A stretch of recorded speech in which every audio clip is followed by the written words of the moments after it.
Hey internets, it's Jake from Mini Terrain Domain, and it's Monday night at 8:30 p.m. Eastern. That means it's time for All That Glitters, a Waterdeep Dragon Heist run by this beautiful man right over here.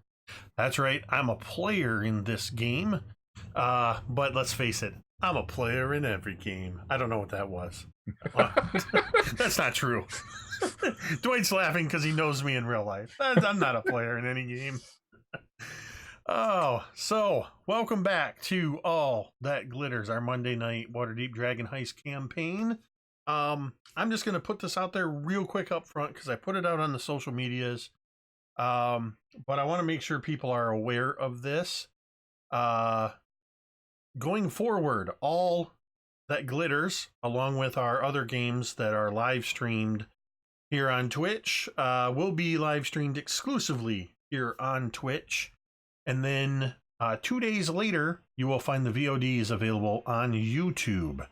We definitely plan to keep loading the shows up to YouTube. We just can no longer simultaneously stream those to both platforms. So if you're watching this later on YouTube, please, if you'd like to participate in the chat, come join us on Mondays when we live stream over on Twitch at twitch.tv/miniterraindomain. I'm going to keep the announcements brief, so that's it. We'll run some promos when we take a break later on.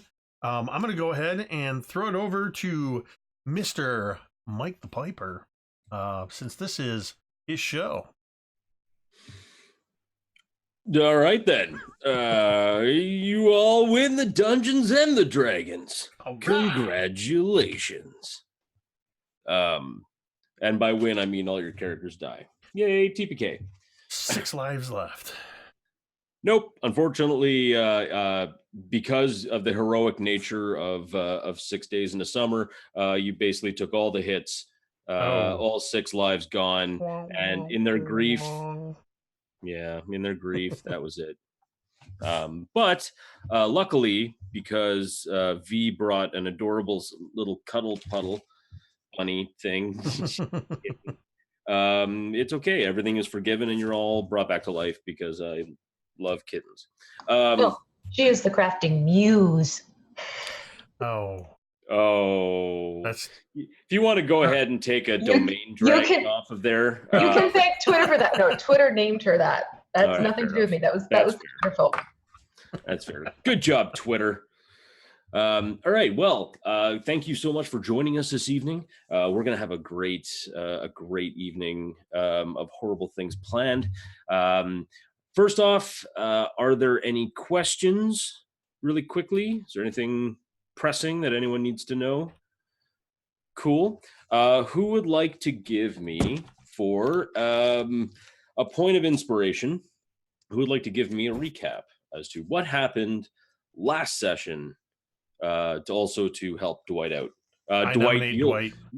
Dwight, you'll get 5 points of inspiration if you can correctly and perfectly recount the last session you were not a part of. I went to a Coheed and Cambria concert and I bought some new dice, so that's really all that matters. So That's fair. I would like to try the recap. All right, for 1 point of inspiration. The short attention span of the Tabaxi. We'll see what... This is the recap from 6 Days into Summer's point of view. We had received our... we had been told that we would receive, we being Kiara and Six, would receive some birds. And we did, some paper birds that told us to... I don't remember if those were the invitation or we had to go see somebody. Long story short, we wound up going to the opera. We got invited to the opera, and we got 4 tickets to the opera. And despite trying to invite Volo and Raynar, neither of them wanted or could. Raynar was very mysterious about it. We managed to talk Anna into going to the opera, and she absolutely loved the shopping trip and going shopping for new clothes. everybody loves Six's blue crushed velvet suit with gold vest. Everybody absolutely loved it, including the people at the opera. There was no question that he was the most dapper gentleman. But we wound up meeting with an individual there, whose name, Mert, that's who it was, Mert. And we were offered to join the Harpers. When we returned back to our homestead, our new homestead, the Nobody's Inn, some weird things started kind of happening. But actually, I think before we even got in the house, Anna and Six got into it a little bit. Had a little bit of a heated exchange over some disagreements about the way certain petty half-elves are acting. We wound up going to take our rest back in our living quarters, all of us having chosen our rooms. And when we got there, all the lights were on, which was weird. Fires were lit, and then things started getting really weird with the lights and the fires. And I legitimately can't remember the very last thing. It just escaped me. It just went away. But that's probably because Six was like, I'm going to sleep. Went away with the inspiration that you could have had. Yeah, I said this was going to be from Six's point of view. That's all right. You know what? That is actually almost 100% bang on. So I'm going to give you the 1 point of inspiration. Bonus point of inspiration.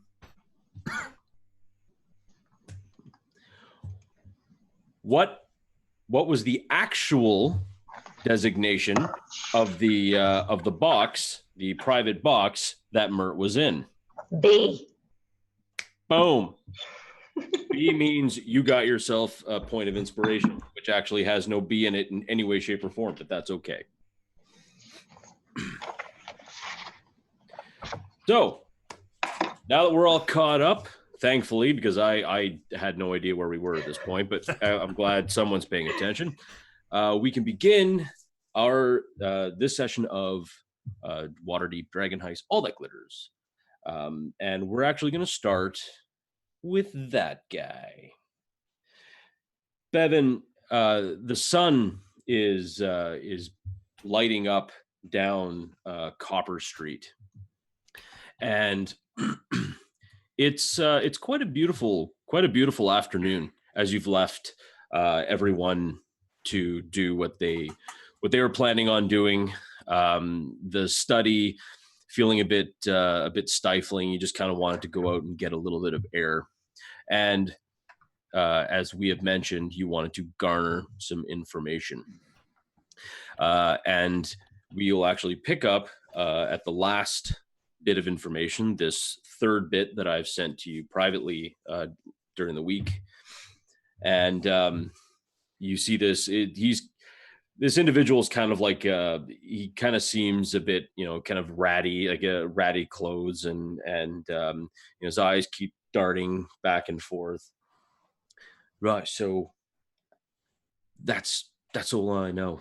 But yeah, I'd keep a real close eye on them Zents, if you know what I mean. Yeah, big things are afoot. Big things. So you know, this Manjun.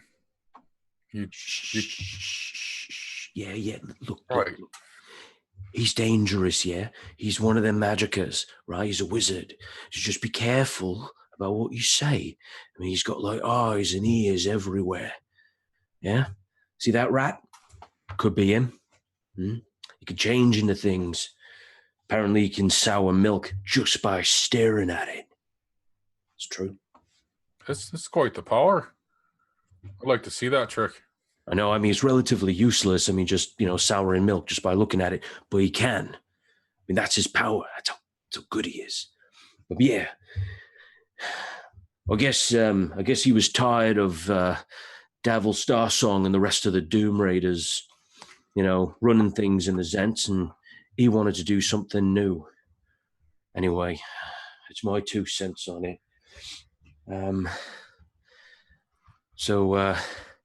Yeah, look, I've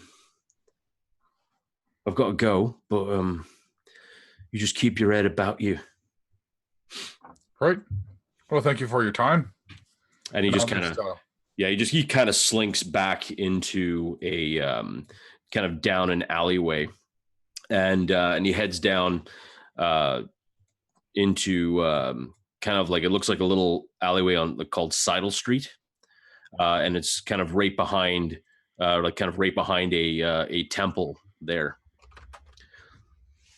So where would you like to go now that you've kind of gotten you've garnered all the information that you're able to? Do you have any plans anywhere in particular you want to kind of travel? Not at this point. So given all the commotion that happened in the first few days with this group, Bevyn just needed to get away, clear his head, and plug back in to what he'd been doing beforehand. So he's kind of done that at this point. He's going to head back to see how things are going back at the end. Sure. So, and as you kind of begin walking back, you hear a shout through kind of the crowd walking along Copper Street. You hear a woman scream, "Stop, thief!" And you see just almost as a blur, this fellow kind of runs right past you. What would you like to do? Is there anything else that I see? Is it just him, or is anybody watching? I mean, a few people, as someone like barreling through a crowd running, quite a few people kind of like move out of the way, lest they be run over.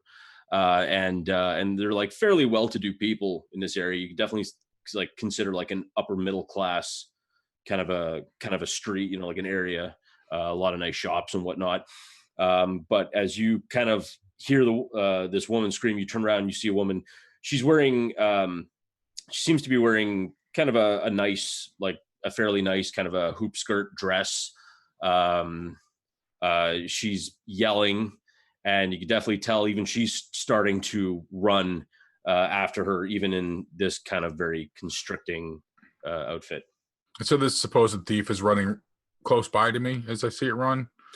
He's already gone past you. He's about okay. He's about 30 feet away from you, and running. Okay. I just kind of slink back into the crowd. Don't get involved. All right. As you see her run, and eventually, like in her, I guess whatever like boots she was wearing, she runs and she stumbles and she falls, and she kind of punches her fist into the ground. A couple of people go to help her up, and she kind of brushes them away. And for a second, the folks are generally concerned, but then they look at her, and you can see that they kind of look her in the eye, and they kind of just turn around and just kind of walk away from her, like not even asking how she is, just turn around and just move away from her. And you see she kind of brushes past. Are you looking, like, would you say that you're looking at her at this point? Yeah, I'm keeping an eye out. I would have tried to get a good look at the guy that ran by. I'm just keeping an eye, but I'm trying not. Bevyn doesn't want to get in the middle of things, so he's keeping an eye on what's going on while staying on the side. You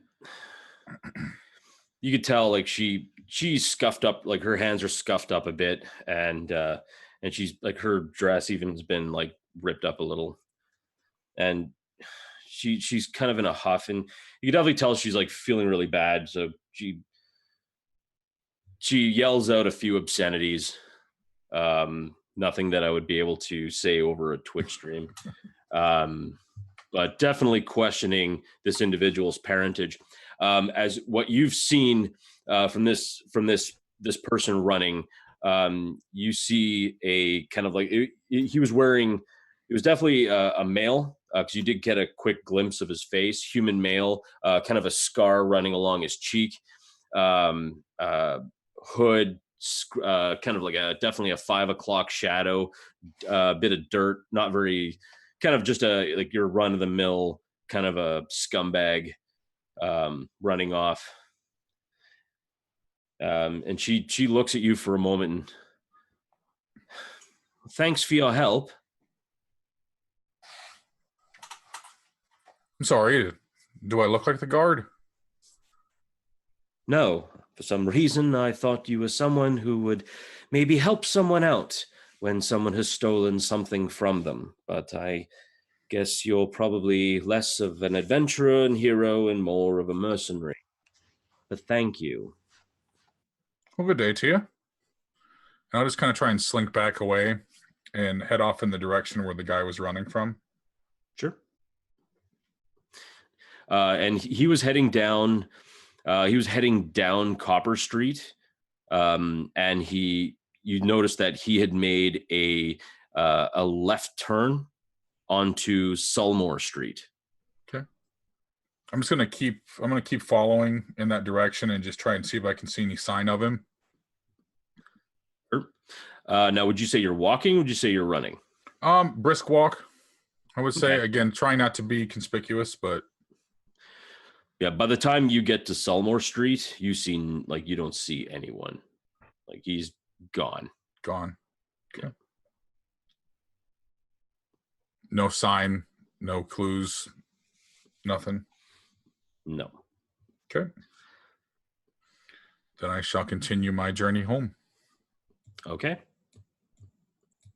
So from Sulmore Street, you head down, and as you are walking back up towards Troll Skull Alley, an individual kind of stops you, like kind of stands directly in front of you as you're kind of like walking, and he just kind of blocks your path.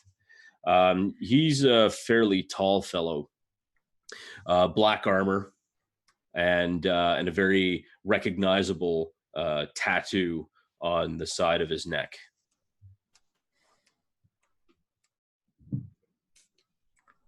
Well, hello there. What can I do for you on this fine afternoon? He doesn't say anything, but he reaches into his cloak pocket, and he pulls out what looks to be a note. Guess you want me to read that? I'm gonna reach out and grab it. As you kind of like unfurl it and stuff like that, and as you read it, it basically says, if you're looking to make some real coin, come meet me at the Yawning portal. And it just says D and S. So I'll just roll it back up and hand it back to the big guy. Yeah, as you kind of look up from it, he's gone. Okay. Like just, yeah, like ninja'd his way straight out of there. Under my breath, I'm just going to kind of mutter, sneaky for a big fella. Just kind of looking around, and I'll decide. Where am I now in regards to how far am I from the Yawning portal and how far am I from home? You're about 3 minutes from home, and you're probably about 20 minutes from the Yawning portal. Yeah, I'm just going to turn around and start heading for the portal then. All right. And as you begin walking down, you actually see that same woman again as you go back onto Copper Street, and she's still looking around fervently for where this individual might have gone. She looks at you as you walk by, and gives you like not really a rude look, but kind of a you're a dick look, and kind of goes back. She's flagging down a guard as you walk by. So as she's staring at me, I'm just going to kind of, and then keep on walking. All right. As you walk by, you can hear a guardsman coming up to her, and kind of like in the whole Doppler effect, you can kind of make out the very first bit of conversation.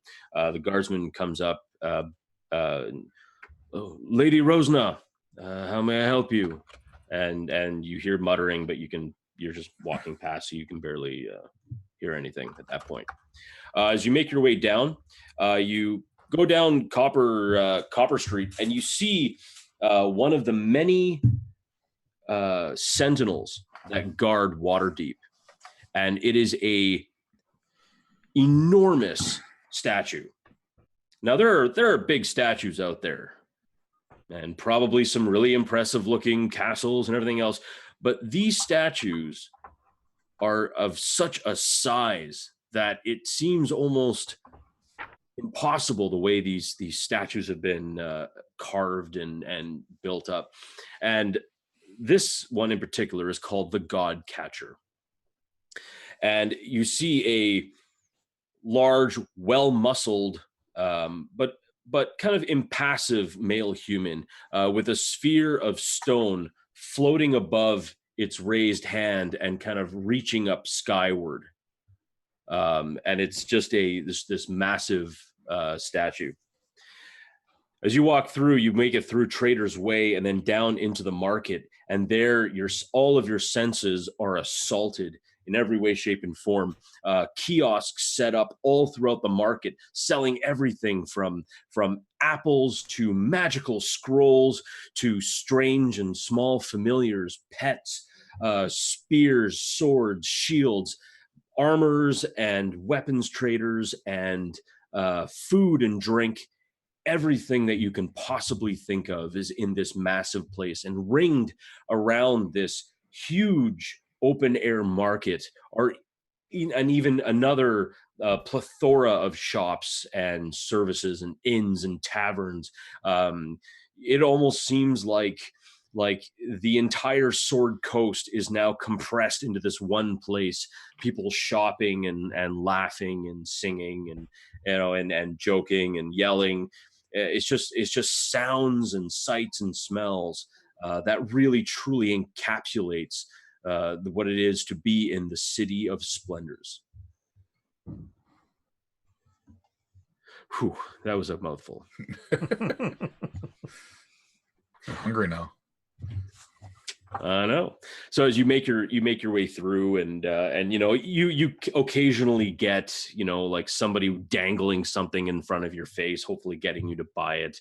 One individual kind of waves a few silk scarves, with an attempt to get you to buy them. They're really quite pretty. They have a very nice kind of houndstooth pattern to them.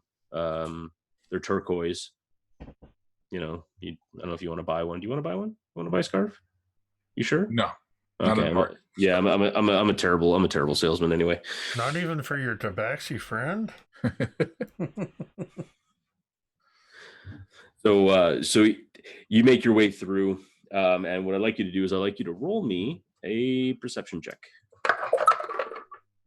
Oh my goodness. 19. 19. I'm sorry, but that sounded extremely impressive when rolling. Right? Yeah, that was all the. That's the new Coheed and Cambria metal die. Right. It's metal. It should be plain Coheed and Cambria when you roll it. I mean, I can do that. Then the stream will get flagged. Yeah, I was going to say that might not be a good idea.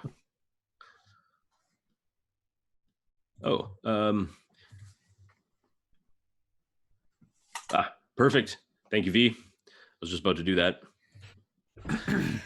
So as you make your way through, you kind of feel a hand for just the briefest of moments in your pocket.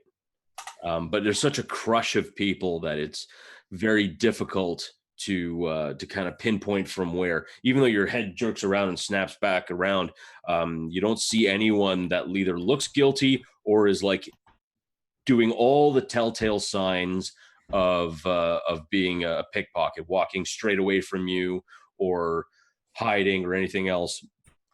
Everyone just seems to be kind of moving around and doing their thing. So I'm gonna immediately. So I felt something like somebody was trying to pickpocket me, but didn't. Or not that I know of. You felt a hand in your pocket for just the briefest of moments. So I'm gonna slink back away, put my back to the nearest wall that I can find. Keeping an eye on the crowd while I'm doing that, continuing to scan the crowd to see if I can see anything. Sure. And then I'm just gonna check my pockets.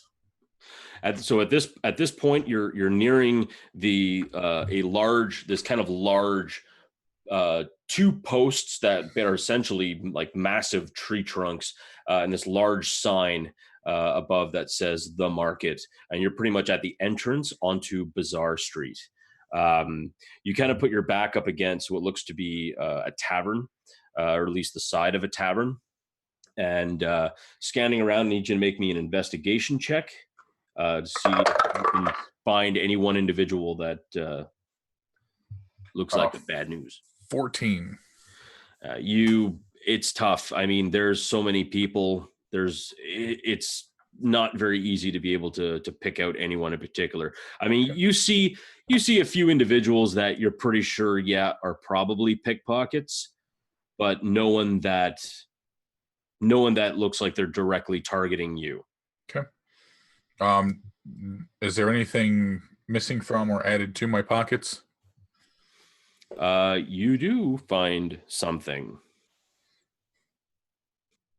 You find a note, and that note reads, "Let the games begin." And inside, wrapped up inside the note, you see a brooch. And it's a gorgeous brooch. It is platinum with what looks to be kind of carved and polished obsidian. And on the front of it, like either adhered to by magic or, well, not really sure, but it looks to be a cameo of a woman done in fire opal.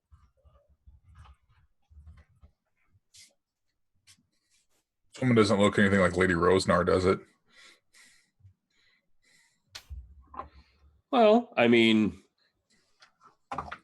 it doesn't necessarily look like her, but I mean, it looked like it could have been a relative. So I'm as I see this, this smile cracks my mouth as I just kind of look around and nod a little bit, and just give one last look over the crowd. Sure. And then see if I can see anything before heading out. All right. Make me one more investigation check. There's a 21. All right. Should I mute that when I roll? Is that too loud? No. That's okay. It's impressive. It just sounds metal as hell. It's like, there's someone who's rolling and they with purpose. Yes. I'm gonna add a little guitar sting every time Dwight riff. So you do see, just kind of like going into the middle of the market, you do see kind of a brownish leather hood, which kind of looks a little familiar. Okay.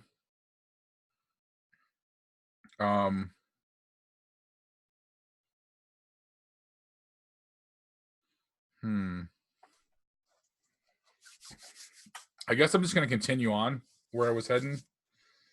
Well, how far away is the hood? Is it walking away from me? Is it a ways away? It's walking away from you, and it's actually like going into the sea of people in the market. So I'll just continue on towards the Yawning portal, but keeping an eye out to see if I can get another glimpse of the hood. Sure.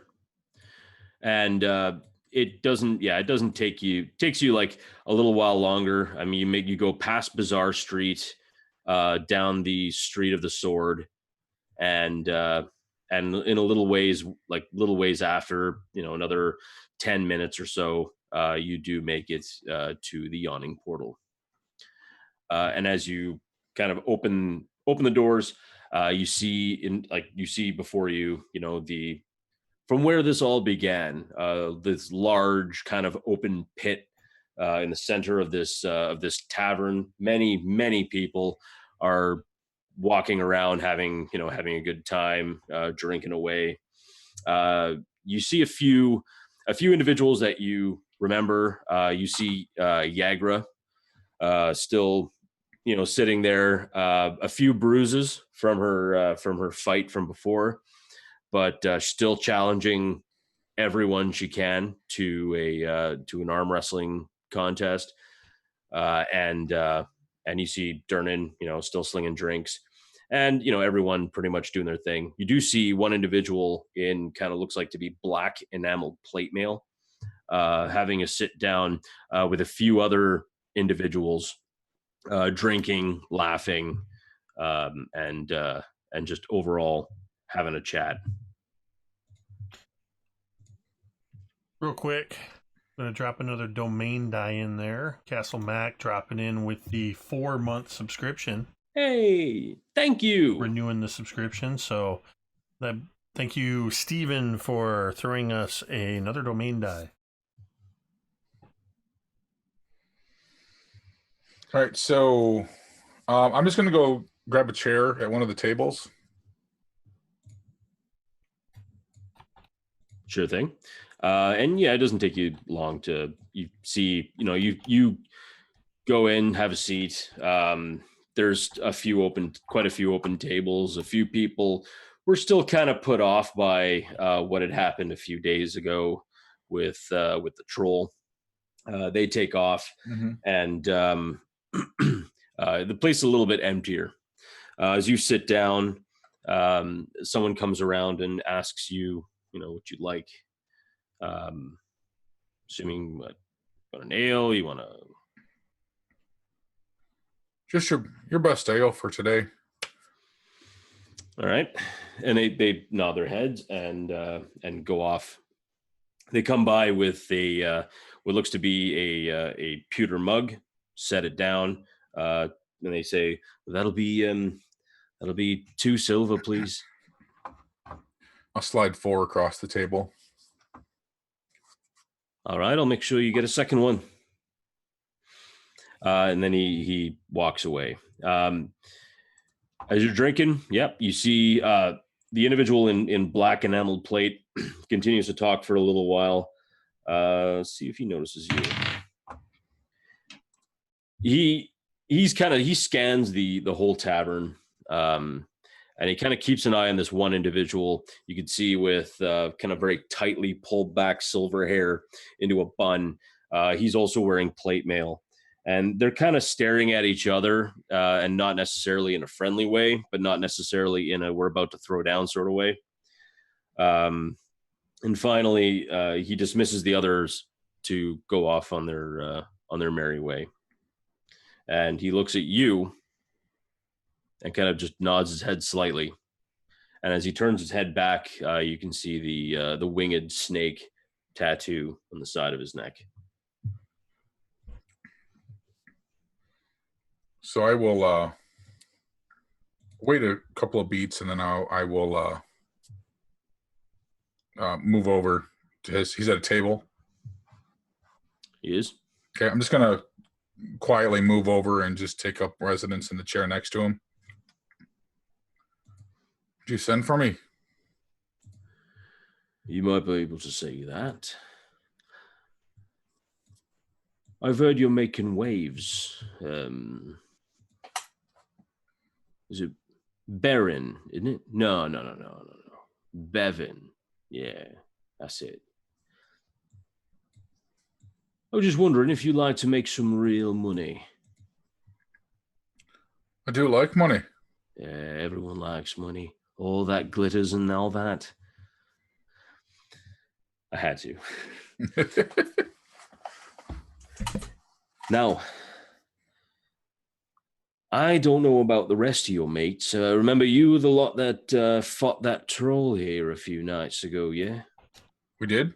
You can clearly handle yourself, and that's good. But, I'd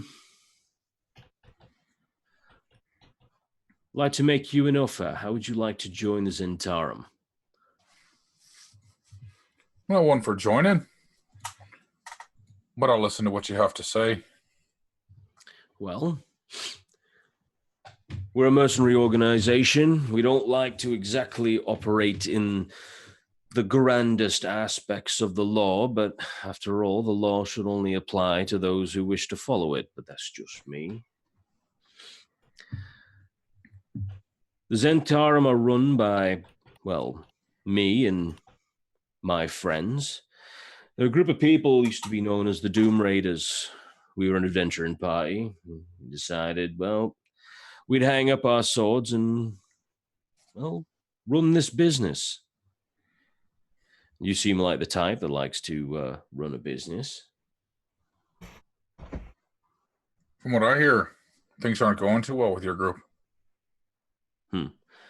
Yeah, well, when we're able to, we're going to find a way to find said individual, and we're going to cut him up into small pieces, and hopefully no one will ever see or hear of him again. That's besides the point. Do I have to get one of those ugly-ass neck tattoos? You what, mate? Those ugly-ass things you got on you. I gotta get one of those. Well, that depends. Do you want to join? So far, you hadn't really given me much reason to. Well, it's like this, yeah? You got yourself a bit of property in a rather nice area of Waterdeep, the North Wards. Very, very nice. Very nice. And, I mean, if you had the money to really spruce it up, yeah, I could see that you do quite well. Besides, you did really well against the Xanathar. You've done nothing wrong with us, so we're not really pissed at you. If you want to join us, I say do it. You keep talking about making money. You haven't told me how. Simple. We give you things to do, you do them, and make money. How you make that money is dependent on how good of a job you do. How you make that money could also be in any extra things that you may want to liberate from their previous owners.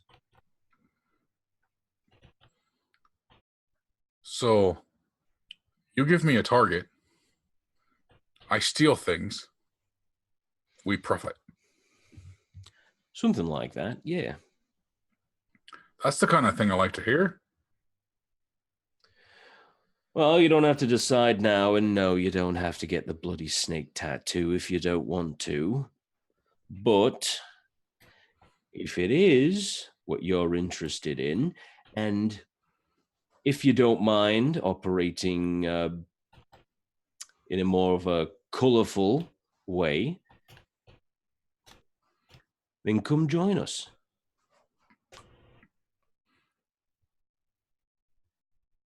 I like what I'm hearing. Where can I find you? Right here. I like to drink, you know. And who knows? Maybe, just maybe, if this is your kind of operation, you can go far in the Zentarum. Maybe even all the way up. And that's where the big money is. Well, I like big money. I'll give it a thought. There you go. Did I get your name there? Davil Star Song. All right, David. I will catch up with you later. I'll leave a gold piece on the table. I'll call out, next rounds are on me. I'll head out to the door. Well, cheers on that.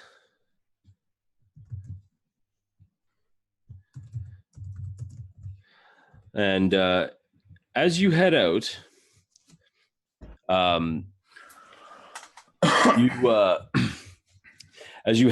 you start walking, and you notice now it's probably around 6-7 o'clock. It's getting kind of like into the evening. It kind of takes you a little while. It's going to take you a little while to get back, probably about half an hour, 40 minutes or so.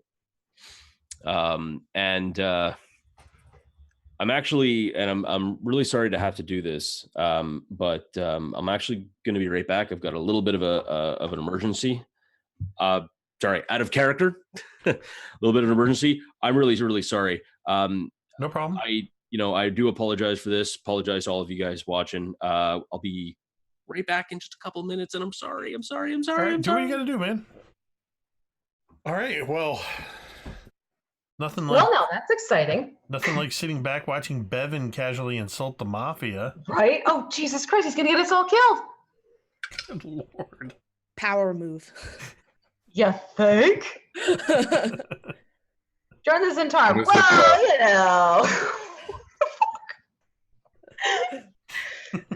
know. You came to me, so you better recognize. Well, yeah. Mm-hmm. Level 2. Holy, yeah. I don't know if you got the kind of clout to be talking like that to the Centaur. But you do you, as long as you get enough money in your pocket to pay for your own funeral. Yeah, poor Yep. Bevyn. We knew him well. Maybe the guy at the bent nail can help us with the coffin. That's what I said in the side chat that we could start thinking about subletting his room out. Right? Yeah, yep. Taking roommates. Inquire of, Yeah. Why not? Oh, jeez.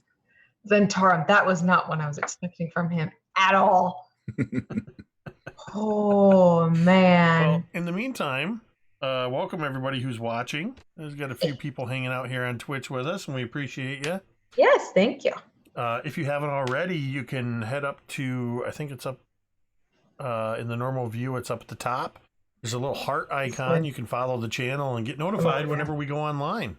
Yes. Yeah. And if you have Amazon Prime, you link it to Twitch, you get one free Twitch subscription every month. So you could subscribe to Mini Terrain Domain if you wanted, for free once a month, and you get a cool little you get access to a new icon emote that looks like this over in the chat there. And then the longer you are on the channel, you get cool little icons like Gamers Theater there has the MTD Castle with a star for being a 3-month subscriber. Look at that. So yeah,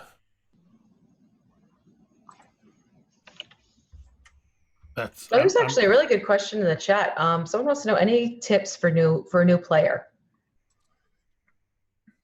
Listen and take notes. Yeah. I think those are really important. Don't get hung up on rules. Oh, I like that one. Yeah. Yeah, especially The rules will come as you learn, but Right. it's have fun. Tell stories. Fun. Yeah. Yep. Yeah, if you're playing with, especially if you're playing with at least one person who's pretty well versed in the rules, hopefully they're the kind of person that are gonna help you along. Yeah. You should be able to focus on doing what you want to do and let let the people that know the rules tell you how to go about doing that by the rules. You play the character. You inhabit that character. I mean, it is important to know what abilities you have to understand the things that are on your sheet. But Scraticus in the chat actually has a fantastic He does. piece of advice right there, which is play 3 times before you even start to judge yourself. Yeah. You really do need to just play some games. Absolutely. Most importantly, if you're a barbarian, don't forget to rage. I don't think Zach's watching, but Use your rage. Dwight was my DM for the better part of 3 years in our home group, and my son, who's now 18 and at college, was also part of that group almost from the beginning, and he played a barbarian for what, close to probably 6 months or more. Oh, it was closer to a year. Closer I to think. a year. Yeah. And granted, we only played about once a month or so, but still, I don't think he ever raged because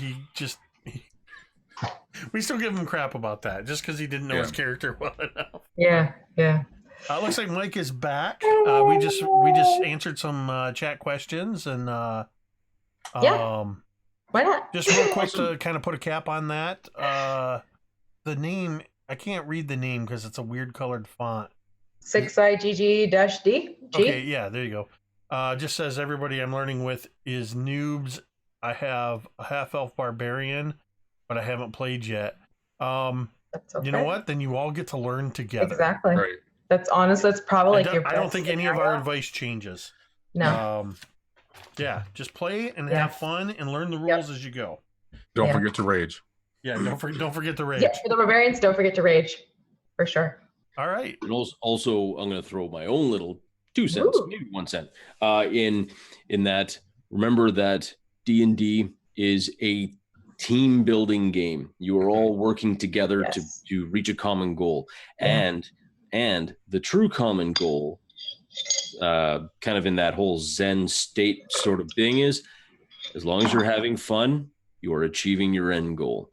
It is not a Exactly. game that you can win. It is not a game that you can beat. It is a game where you all get together and just have a good time with. Unless I'm killing Bevyn, that's totally different. Because you know, Zentarum, why not? Yeah. But to my point earlier about listening and taking notes, this whole first part of the session has been focused on Bevyn because we got to catch up with his character since Dwight was gone last week. Exactly. But we're all listening intently to what's happening because, it's common courtesy, but it just helps us to stay immersed in yes, the game as and well. And also now that all the players know that the one player is a bad guy, now they can all think about ganging up to kill him. Yes, because Sure. metagaming is encouraged. Oh yeah. PvP. That's cool. I'm cool with that. All right. Hashtag bad advice. Yeah, don't, No. don't go too meta. All right, Mike. If you're ready, we can. Yes, I am. Go back into we're back in the game. Yeah. Thanks everyone. Sorry about that. Yeah, no problem. So, as you open the door, the kind of the smell of pipe tobacco and ale and stale drinks, kind of hit you. You begin to walk out into the kind of cool, crisp air. You begin to walk through. What are you thinking to yourself at this point?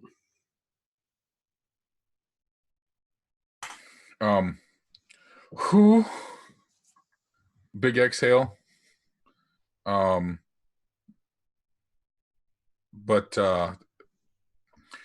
feeling like he got away with what he wanted to do. Getting information that he needed, making contacts that he needed without letting him see too much into exactly what was going on with him. So tried to keep him off balance a little bit.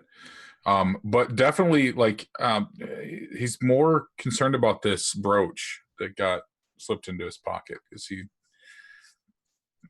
kind of sees what's happening there, but is bewildered as to what's happening there. So understands what probably happened, but not why. And that's kind of gnawing at him a little bit. So he'd definitely want to get back to the inn and check in with what's going on there, and want to take the roundabout way, or actually I guess I want to go back and see if the area where what's her name, Lady Rosner was, yeah, see if I can catch a glimpse of her or anything like that. So sure. I was going to pull up yonder interactive map. Yay for maps. So as you begin to kind of walk back up, you take Snail Street and kind of go around that way, going up the Street of Bells, then back through the market. The market now has since virtually emptied. It's gotten a lot quieter. As you kind of get to like up there, up the Street of Bells, up to Bazaar Street, as you begin to turn and walk into the market, you see a carriage kind of riding by, and you see some people in it. You see people you recognize. You see 6 Days into Summer. You see Kiara. You see Anna, and you see Anna making that face of, I'm so uncomfortable. I hate everything. I don't know why I'm doing this, but I'm doing this. It's a look you've seen before many times. And as you see them ride by, you also see a carriage right behind them. You see Lady Rosnar in her carriage, like I guess a personal carriage. It is made of elven dark wood, unpainted, kind of like left like right to varnish, with what looks to be mithril filigree going through the entire like metal. Just anything that looks like it could be metal is done up in mithril, even like little bits of gold as well. And you see a couple of a black and white draft horse slowly pulling the carriage along. And if you were to look at Lady Rosnar's face, you could see it's actually not terribly dissimilar from Anna's. She looks very unimpressed. is she in the carriage by herself? Any kind of guards, anything like that? You don't see any. You can't really see anything or see anyone else other than her. Okay. Would the carriage doors be locked? Like, would I expect them to be locked, or would they typically be? Well, I mean, it's not really like a car where you can just like, push down a button and lock them. If you were trying to like you can unlatch it and open it, like they generally kind of close and latch, but they wouldn't actually be locked. Okay. So I'm gonna follow along, and I'm gonna kind of stay just out of sight, try to keep pace with the carriage, and wait for it to come to a stop somewhere. Sure. And for that, well, this isn't really going to be much of this wouldn't even really be a chase, but so I won't try and do something like that. But it does. The carriage moves down Warrior's Way, down to Waterdeep Way, and you're able to keep up with it. It's traveling at like, very much a crawl, just due to traffic. And it just moves along. Eventually it kind of slows down quite a bit, just before it hits Snail Street, back to where you were going. You see the carriage with the rest of the party zipping down High Road and zipping down the Way of the Dragon fairly quickly, on its way. So as the carriage slows down, I'm going to come up alongside of it and just kind of jump up and see if I can jump up on the step and open the door and slip into the carriage with her. All right. All right. Well, this is just going to be a thing. So first off, I'm going to need you to make me a stealth roll. 15. All right. The driver doesn't really notice even after you kind of like hop on. Give me one quick sec while I make a roll. Interesting. All right. Lady Rosnar is just like staring directly ahead, kind of looking out, I guess, the opposite window of where you're. So you want to try and open the door? Yep. Hop in there. All right. Yep. As soon as you open the door, her body jerks faster than you can have than you've seen, and you're a quick, stealthy little guy. But she just shoots out a hand crossbow aimed directly at your face. Is there a window, an open window? I'm assuming that she's pointing this through. I'm just going to hand her. No. She's not. No, because you hopped in. So as soon as you hopped in, she points it directly. Yeah, directly. Gotcha. Yep. So, all right. So I'm just going to hand her brooch, or what I think is her brooch. She looks, and you can see a bit of relief. She kind of takes the hand crossbow and sets it down. You found it. Don't say I never helped with anything. Well, I guess you're not the bastard I thought you were. Oh, no, I am. And she kind of laughs. You know, if you were a real hero, you'd do something really special for me, like go to this blasted opera for me. I just kind of peer out the window towards where I just saw my group go by, and not much for opera, but I think this might be interesting tonight. Neither am I, really. My father. You know, Esfel, it's about time that the Rosnar family makes themselves known to the society of Waterdeep again. It's so stupid. Everyone here in Waterdeep just treats us like garbage. It's not fair, actually, but I guess we deserved it. Why do you say that? A long time ago, a very long time ago, Rosnar family was in dire need of money, and we resorted to things that are not considered good in polite society. We sold slaves to other parts of Faerun, and we were caught, and as such, we were banished for 10 years from the city of Waterdeep, and we lost our status.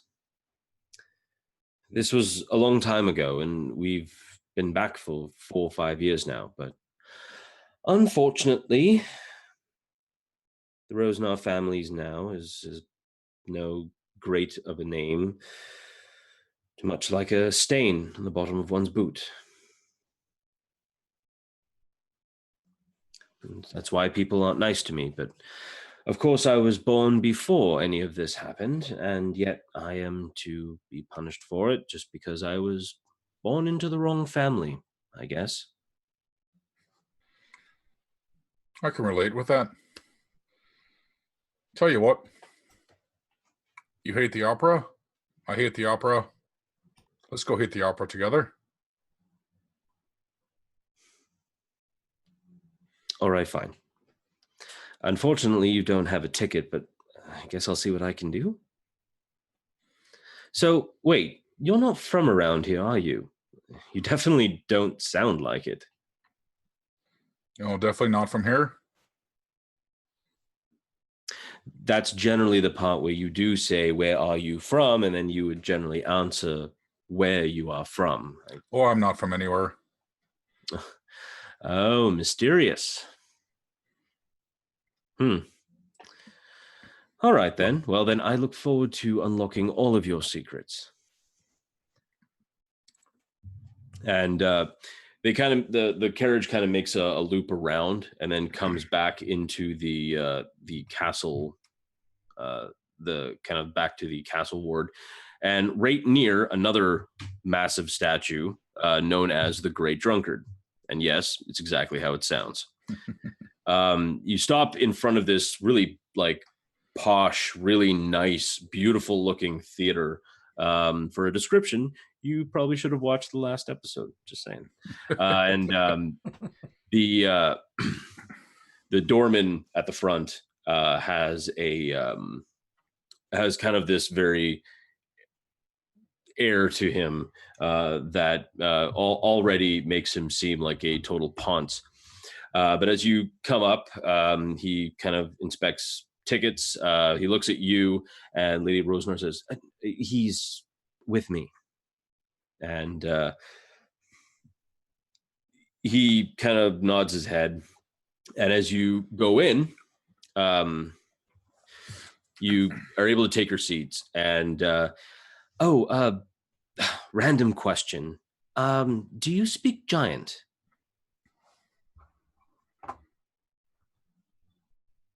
No. Oh shit! You're gonna find this opera really boring then. It's apparently it's the opera The Tyranny of Dragons done in Giant. I've heard the lead is just terrible. But I mean, and she stops mid sentence, and you see quite a few rows down this very lavishly dressed, ostentatious looking tabaxi, very familiar with a with a massive purple plume sticking out of his hat, his very large hat. And as he's walking, you can see a few other nobility around you, like kind of stifling laughs, pointing and chuckling. And you know, for a moment, you see the smile drop from Lady Rosnar's face as you know, as these other people are laughing at your friend Six. And she claps, and she makes noise, and she's like, "See, there's someone who's not afraid of what other people think. I wish I could be like that. I'm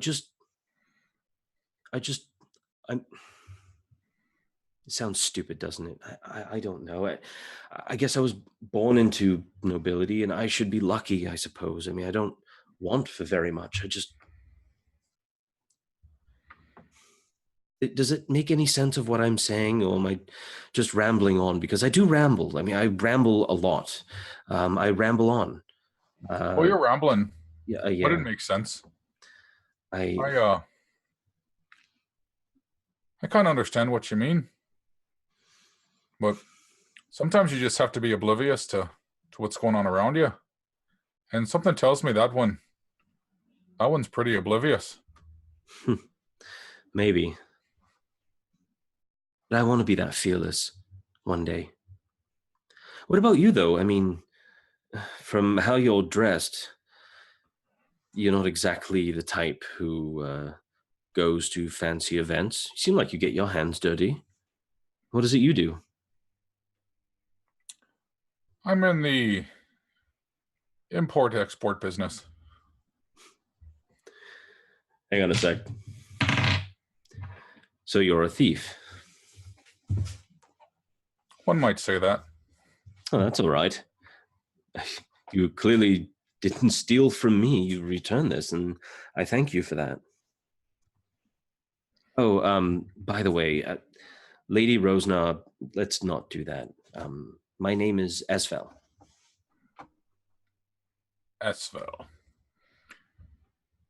You can call me Bevyn. That's a very, very nice name. Bevyn. It's a dependable name. You know, names are important, I think.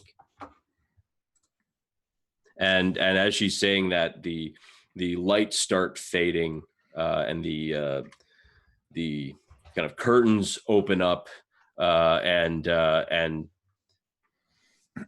actually at this point we're actually going to have a proper break, because, and I did this exactly the same last time, because I'm not going to RP an opera. If I was going to RP an opera, I would have the singiest muffin here, which would have been the best thing, but unfortunately, singiest, not singiest. Hang on, what? Say that again. Singiest, not singiest. Oh, I knew what he meant. Yeah, if she hears you calling her the singiest, you're going to be singed. Oh, the singiest. Singiest. I'm the craftiest, the stitchiest, the singiest. See, and that's interesting, because singiest is spelt kind of the same, even though it's not an actual word, but it would be a commentary on her. Okay, that's that was a commentary on her fiery hair. Well, I mean, me too at first. It could work, but you're putting your life at risk. All right. Now, I'm just gonna put this out there. The most operatic muffin.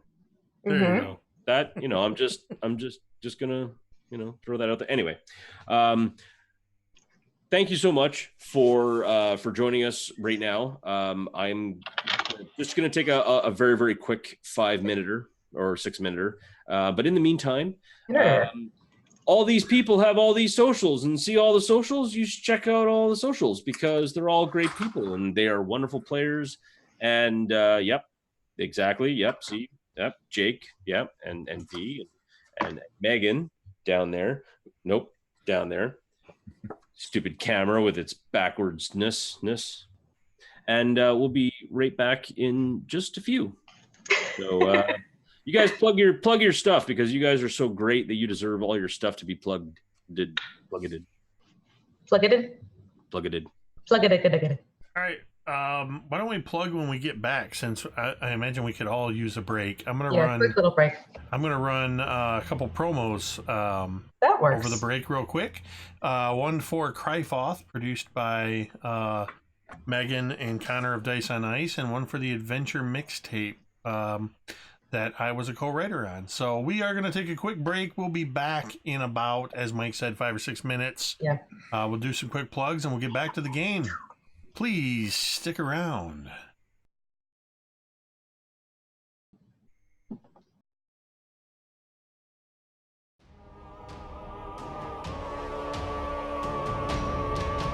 Cryfoth, once home to the most wondrous kingdom the world had ever known, lasted to nothing in just a fortnight. It is here that the fiends of hell walk among us. It is here where all things die. Welcome to Cryfoth. Demon invaders roam the landscape and have conquered all. The world is a ravaged and wrathful wasteland, where the old world lies buried beneath the blood and sand with its gods and its secrets. Water is fought over with blood and steel. Compatible with the 5th edition of the world's oldest fantasy role-playing game, this book contains all new character creation options, including all of the familiar classes with new aspects befitting the ravaged wastelands of Cryfoth, along with new backgrounds, subclasses, spells, feats, and so much more. New races will allow you to play as the Cursed Ash Elves, the Forsaken Humans, the Primordial Incarnate, the Proud Orcs, the Reptilian Suri, or the Infernal-Blooded Tieflings. New game mechanics such as blood, grit, and effort give your games an intense focus on lethality and survival. Numerous roll tables full of ideas to help bring your games to life. Featuring incredible thematic art by Brandish Gilhelm of Runehammer Games, as well as Lloyd Collins.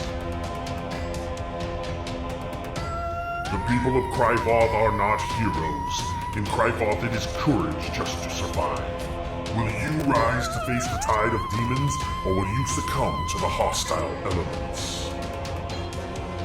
Available now on DriveThruRPG.com. Adventure Mixtape, a music and adventure anthology, is a collection of 4 adventures for the 5th edition of the world's most popular role-playing game. The adventures are setting neutral and meant to be seamlessly dropped into any world that has a large seaside city and a jungle environment. With a bit of adaptation, the environments could be changed to suit any group. In Treaty of the Tiger King by Kelsey Dion of the Arcane Library, a distant king arrives at the city to negotiate the peaceful end of a war, but the Mercenary Guild has other insidious plans for him. Will the players be able to thwart assassination attempts against King Rami and help him negotiate circles of social intrigue in order to finally end the war? In Madness of the Majestic Menagerie by Ken Brees of Burling's Beard, the famous Majestic Menagerie draws hordes of visitors to the metropolis and cultural hub known since time immemorial as Splendor by the Sea. But now the gates of the famous zoo have been shut, and the grand opening of the new section has been jeopardized by a spate of mysterious accidents and, it's whispered, grievous injuries due to uncontrollable creatures. Mr. Majestic seeks to hire investigators and troubleshooters who can keep a low profile to iron out any problems before the impending grand opening becomes a complete disaster. Do you have what it takes to uncover what's driving the madness that's befallen the Majestic Menagerie? In The Infernal Collection by Sharm Biswas, when an influential fashion designer is found dead days before a major fashion show, heroes are called in to solve the mystery, prevent any further destruction, and help the fashion house prepare for the show. Gorillas in Their Midst by Jacob W. Norman of Mini Terrain Domain is a pulp action adventure wrought with perilous challenges and high possibility of death. But what is adventure without danger? Of course, there is the lure of vast piles of unclaimed treasure and the accompanying fame that await those intrepid adventurers who would defy the odds and plunge into the heart of darkness. In this adventure, the characters will face raging river rapids, wicked waterfalls, poisonous plants, venomous vines, sinking sands, treacherous traps, and the vicious jungle demon itself, Awakane Gori. Grab your satchels, fedoras, and bullwhips. Adventure awaits. The Adventure Mixtape also comes with 4 original songs inspired by and written for the heroic adventures herein. This collection of music and story is something unique. We had no better word for it than mixtape. If you ever received a cassette, CD, or digital playlist curated to take you on a memorable journey, then you'll recognize what you find inside this volume. Also included in the Adventure Mixtape, courtesy of Kelsey Dion of the Arcane Library, are exclusive combat cards. Special cards that contain all of the items, monsters, and spellcasters found within these adventures to make running your adventure all the more easier. Adventure Mixtape, a music and adventure anthology, is available exclusively on DriveThruRPG.com.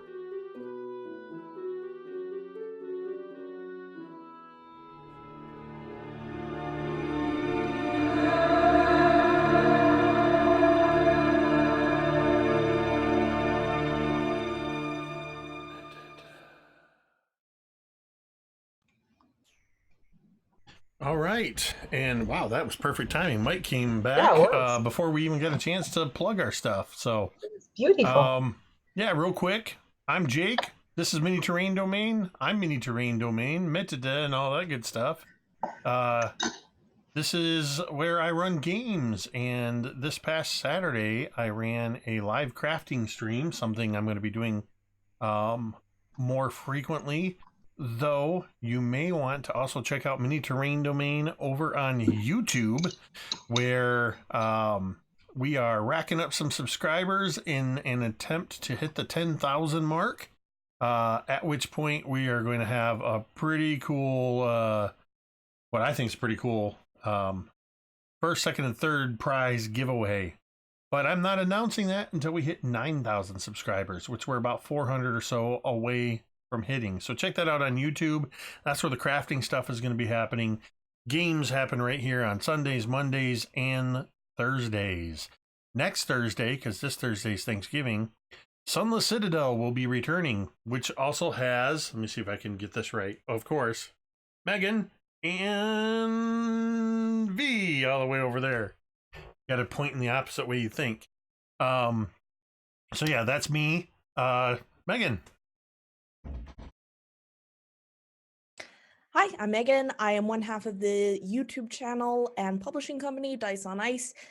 And yeah, there was a fantastic promo for the Ravaged Wasteland of Cryfoth. It does a better job than I could ever at summarizing it. So go check it out on DriveThruRPG. Excellent. Dwight. Hey, it's Dwight. You can find me at Big Bearded Nerd on Twitter. That's basically all I have right now. I do have plans to start streaming in the future. I had to put those plans on hold a little bit because of some infrastructure that's needed in my house to make that feasible. So more to come on that later. But you can check me out here. I do write things occasionally, and we'll post links to short stories and things like that on my Twitter. So that's really all I've got. So. V.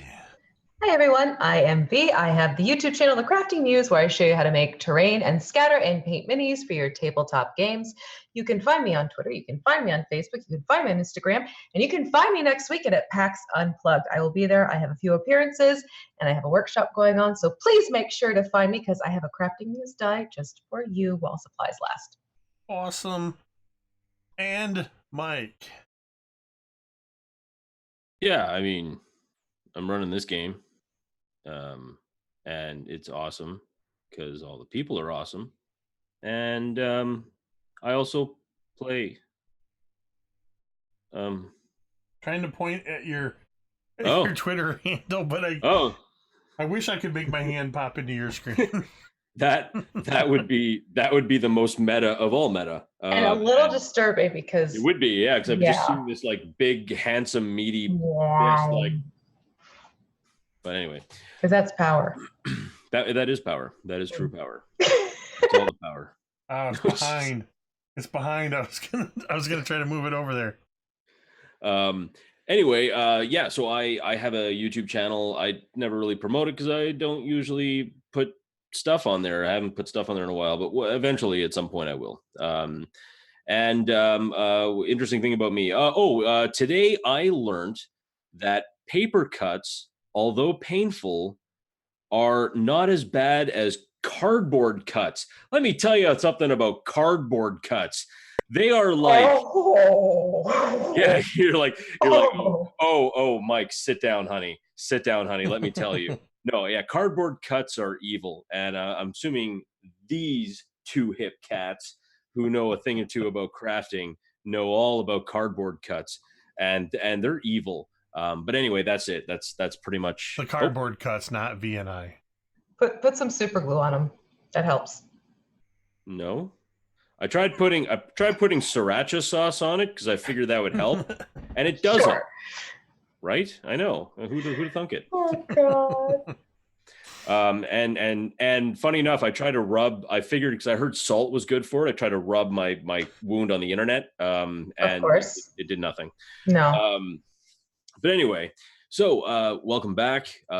Thanks for sticking with it, and we're gonna get right back into it.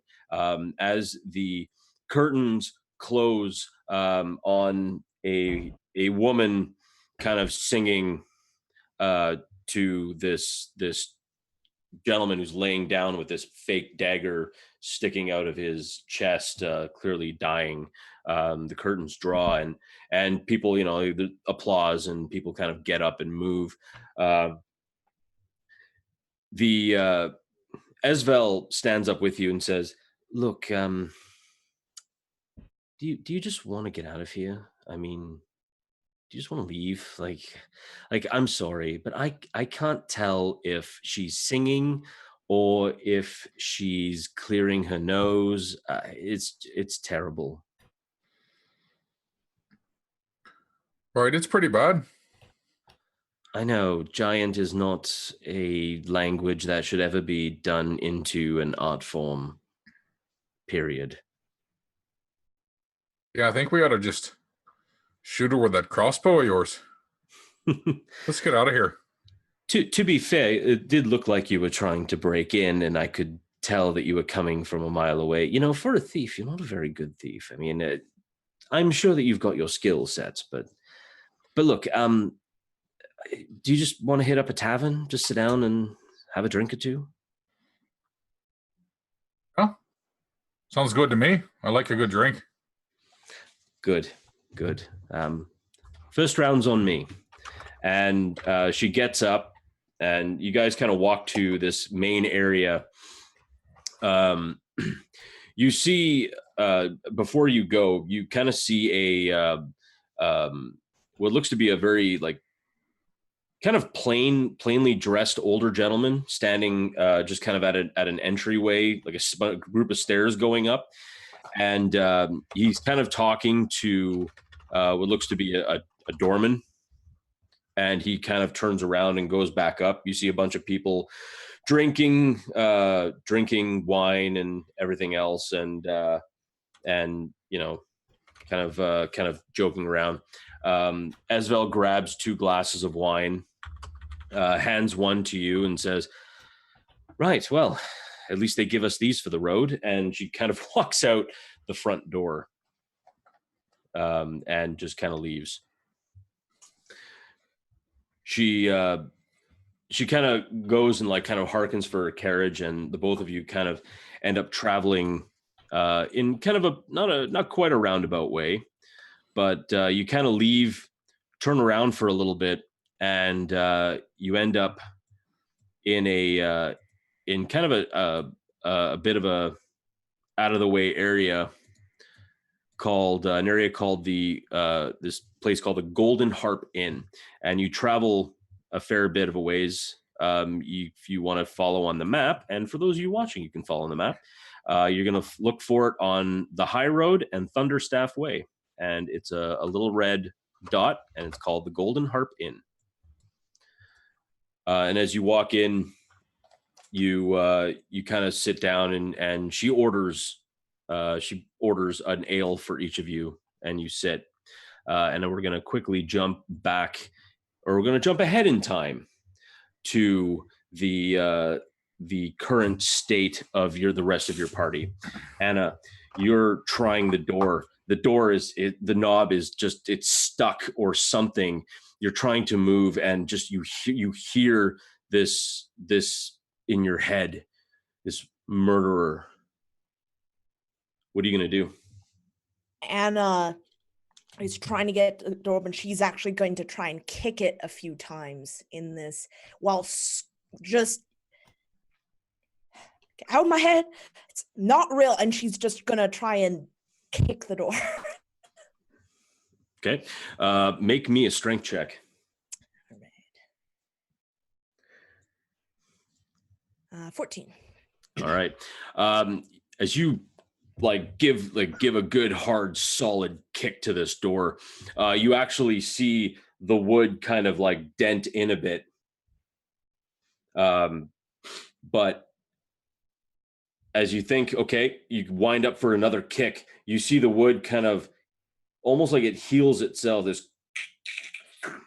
and it kind of goes back as if you hadn't damaged it at all. Kiara, what are you doing? As soon as you hear this voice in your head, this murderer, what's going through your head at this moment?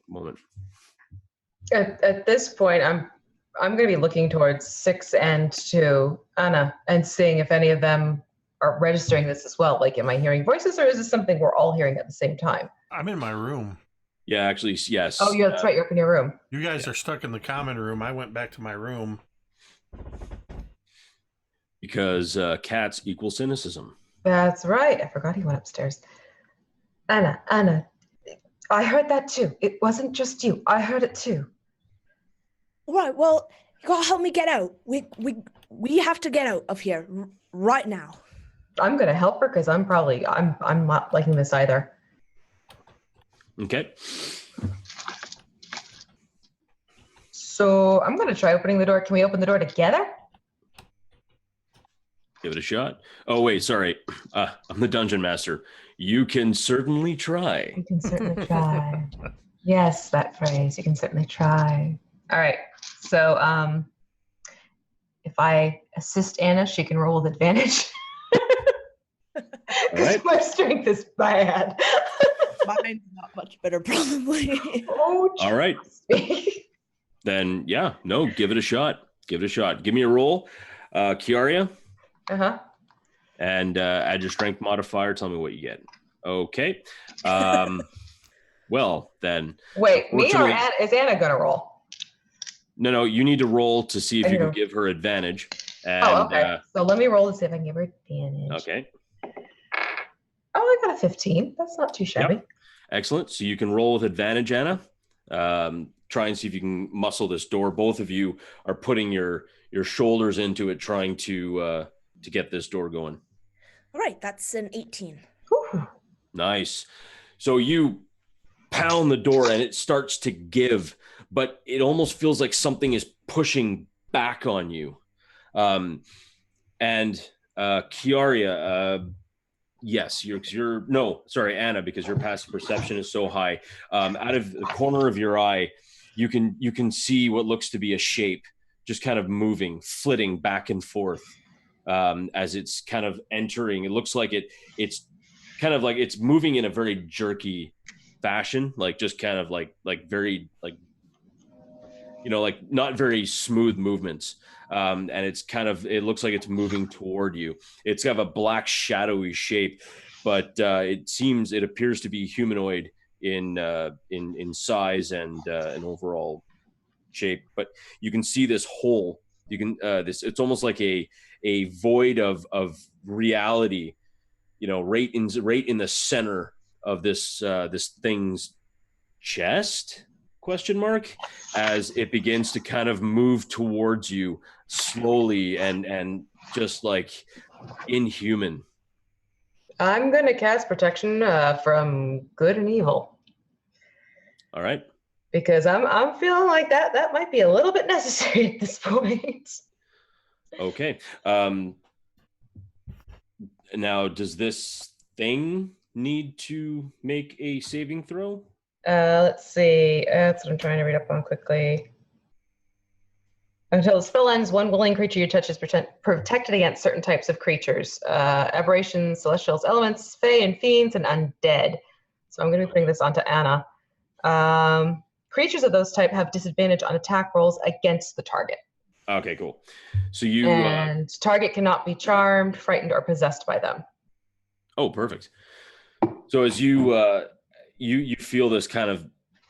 It's almost like a blanket like on a cold day. You just, you're putting a blanket, you feel this comfort deep in your chest, Anna, as this thing gets closer and closer and closer to you. And you can see both of you now as you guys are against this door, trying to kind of bump it and push it open so you can get away from this thing. Six, what are you doing right now? Are you sleeping? Are you kind of staggering awake, figuring out what the hell's going on? So I had gone into my room with the intention of going to bed, and I imagine around this point I'm in the process or have just finished taking off my beautiful blue crushed velvet suit, and I'm very carefully hanging it up or laying it out. And I know there are a couple rooms away. Would I hear the commotion? Yeah, I think you would. I mean, with your perception check and the fact that they're not exactly like quietly talking about a shadowy specter coming towards them, intent on probably harming them. Let's just say I've been screaming 6 once I've, done the thing for Anna. So my first instinct is to assume that Anna's just really pissed off.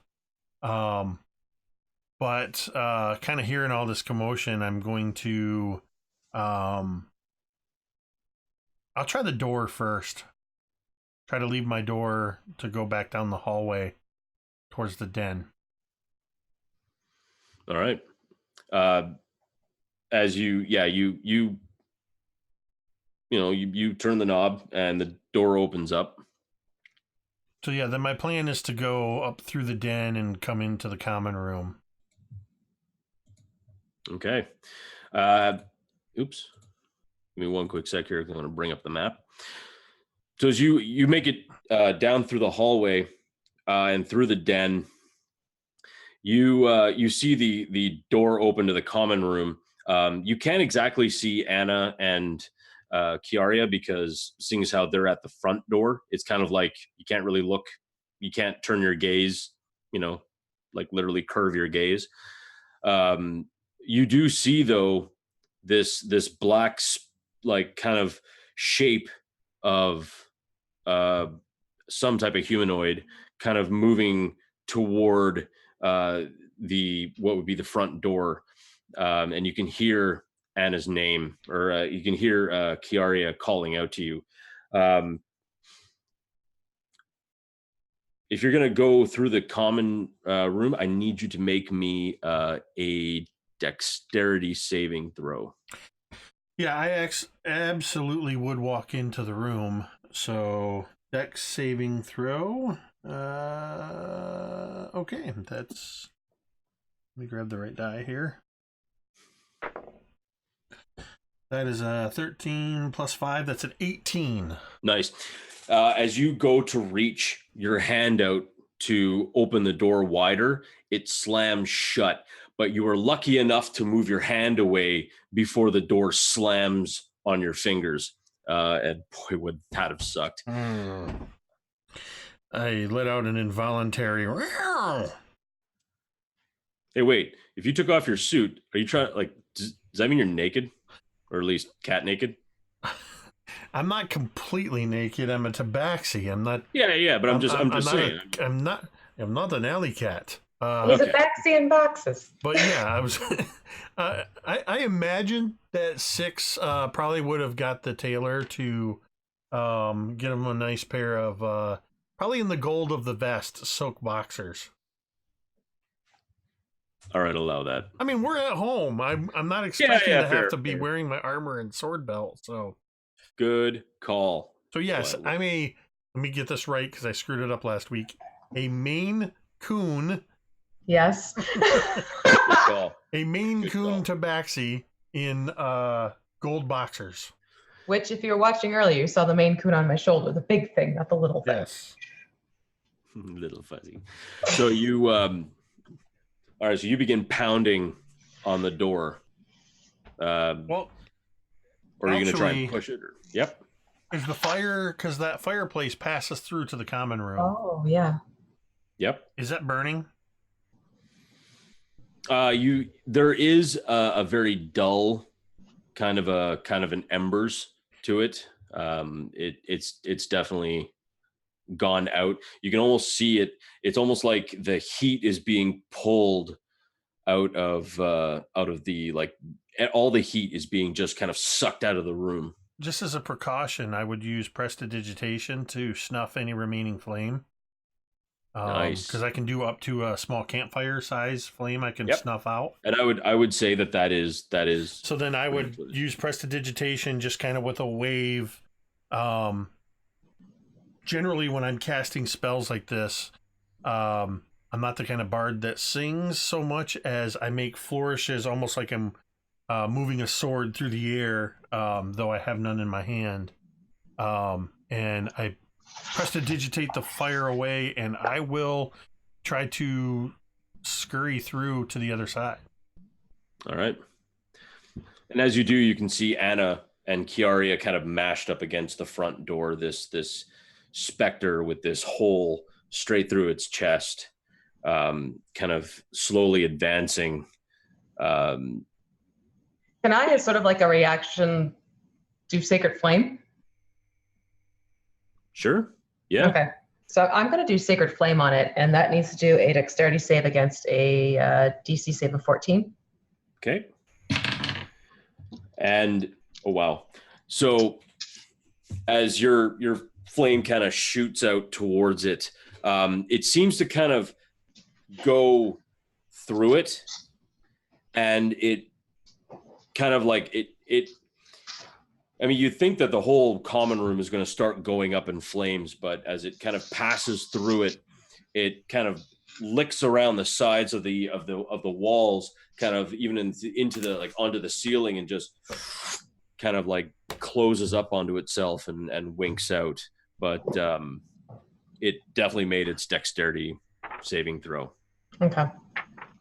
The creature kind of in this, like, this black shadowy hand kind of points out its finger right at you, Anna. You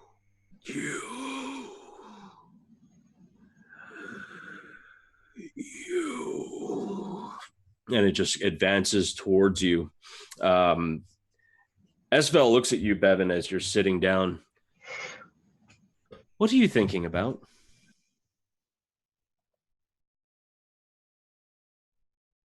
To be honest with you, I've got a lot going on right now. Well, like it's what? Kind of hard to keep it all straight. Trust me, I know. I understand that. I understand that sometimes it's a lot. Well, I've recently come into ownership of an inn. Oh, really? So, oh, which one?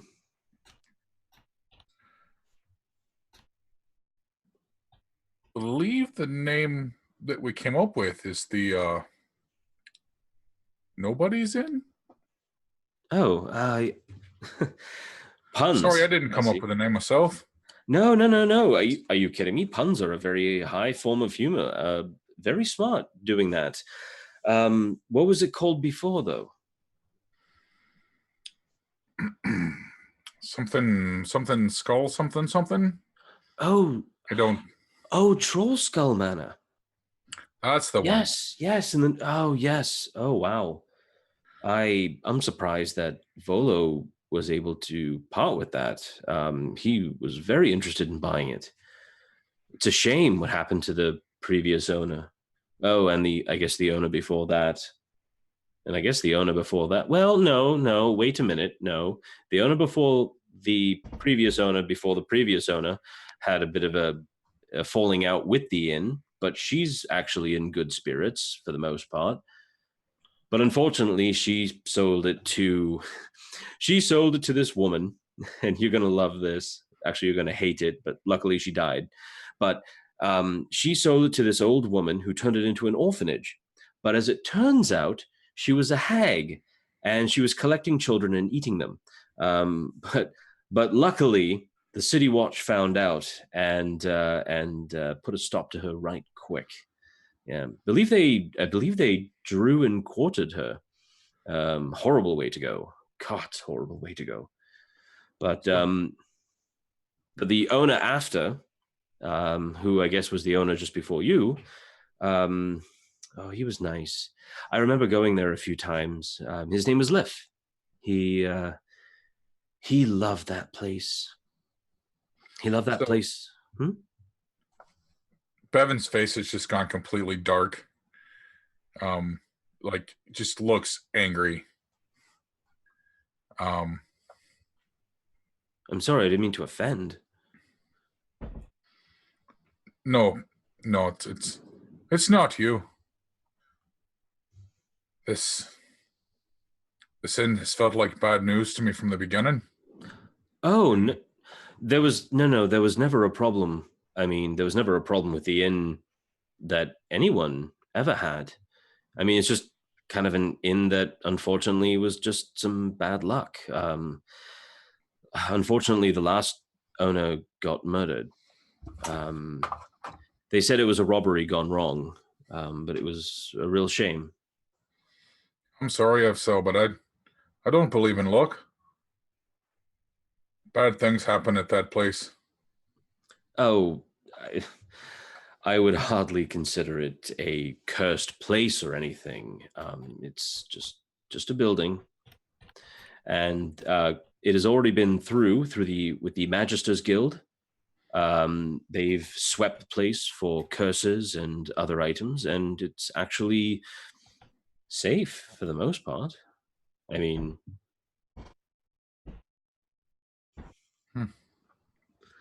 So something doesn't feel right about it. But well, I mean, it's probably in a bit of a state. I can imagine there was no one's been there for quite some time. It's probably going to need a coat of paint and probably a bit of money to restore it to its former glory. yeah, it was a bit dusty. But I have to say I've enjoyed your company this evening, but all Me this too. talk about the inn, I probably ought to be getting back. Oh, yes. I'm sorry. I've kept you from probably your friends and whatnot. Can I ask you a favor? Sure, why not?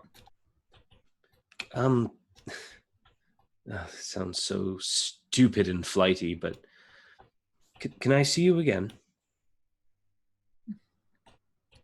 I have to say, I'm not the kind of person you want to get involved with.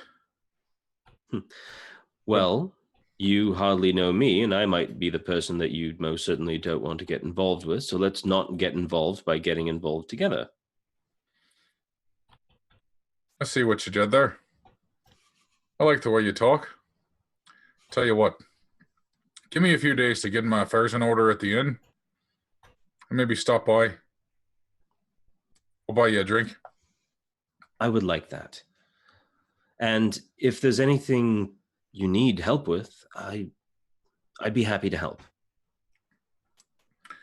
Sure. Where can I call on you?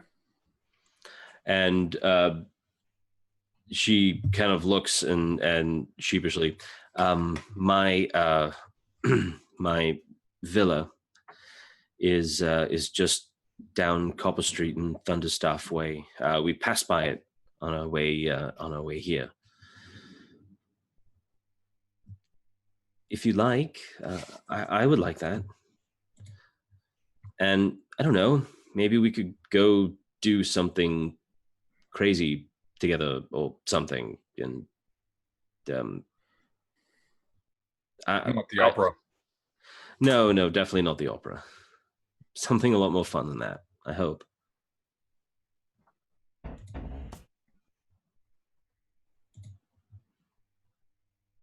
Uh-oh. Sounds good to me. Give me a few days and I'll look you up. All right.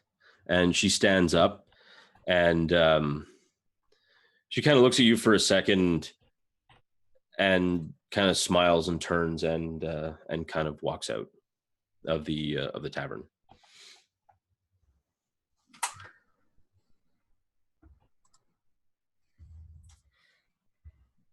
So I'll get up and wait a few beats for her to clear off, and then I'll head out the door. Sure.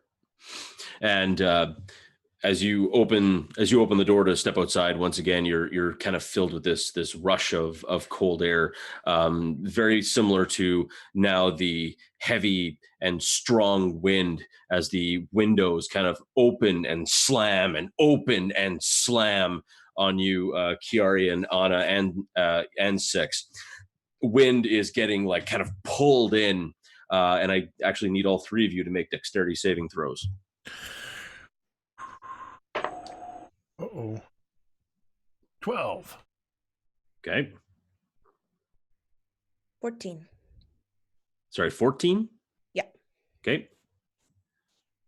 I'm going to use a domain dice. Let's put it that way. Thank you. Oh, that's much better. We're going to go with a 13. Okay. All three of you are picked up by the force of this wind and slammed into the side of the wall.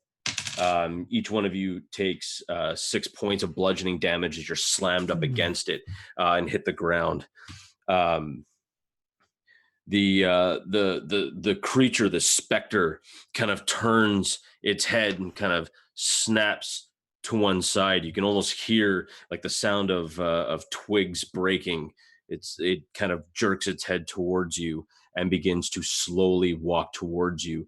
You see now a shadowy dagger kind of begins to coalesce into its hand. Bevyn, you are walking. As you walk down, everything seems very, very quiet. The lights are like these ever burning torches in sconces along Thunderstaff Way just seem very peaceful. A few people are walking around and kind of nodding to themselves. You can tell this is a very, very, very warm, very, very friendly sort of a neighborhood. As you begin to carry on, you begin to see the familiar haunt of Troll Skull Alley. The people, like, I guess, like the manor itself is seems to be quiet. The lights are darkened, and what would you like to do? So I'm just strolling up the alley. Anybody that might be looking that has maybe seen me in the area before notices there's a little bit more pep in my step than normal. Maybe I'm whistling a little bit. As I head up to the inn, kind of do a little shuffle step as I go through the front gate. Then look around real quick to make sure nobody was watching, and then continue on in. All right. Now, are you going in through? You're not going into the tavern area, I assume. Or No, I'll be going up upstairs. Upstairs, yeah. So as the three of you are trying to stagger up and get to your feet, this creature comes closer and closer and closer. It's not stopping. It sees you, Anna. It has the dagger kind of held out towards your chest, and you can see now, all of you can see now, like, this coalescing shadows begin to like form into another hand as it grasps the back of your head. Anna, you feel almost powerless, this fear, this horrendous state. Bevyn, as you kind of grasp the doorknob, still thinking about everything, like just everything that you've done for this evening, as you begin to kind of open the door, it slowly, even with the slightest bit of an you kind of open it. Looking in, the whole place is dark.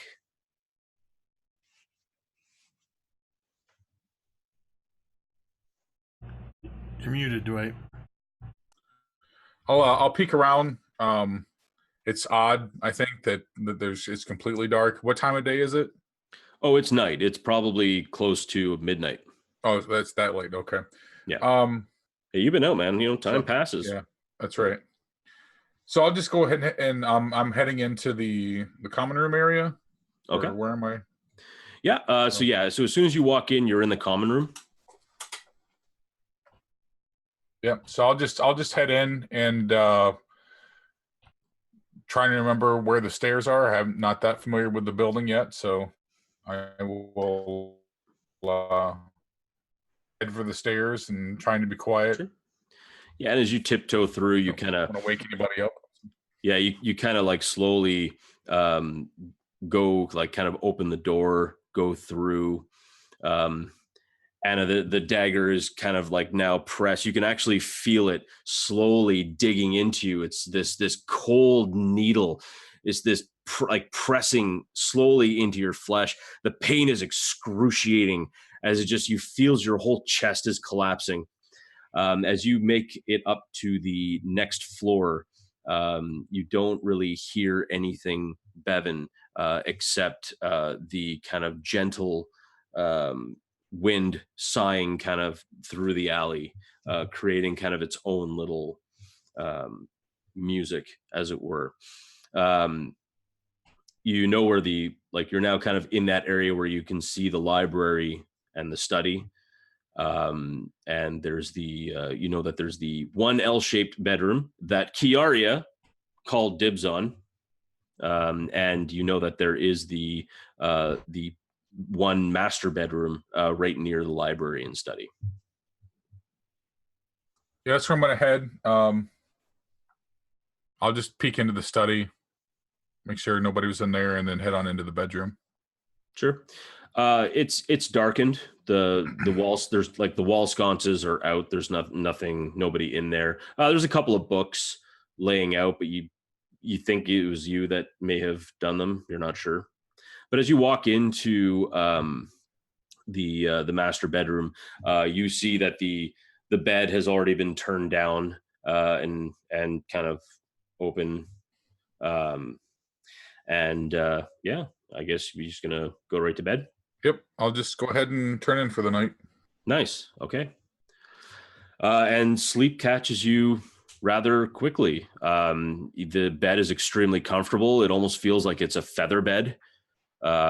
It's like very rich, thick blankets, very comfortable pillows, and just the thought of entertaining the Lady Rosnar kind of carries you off into dreamland.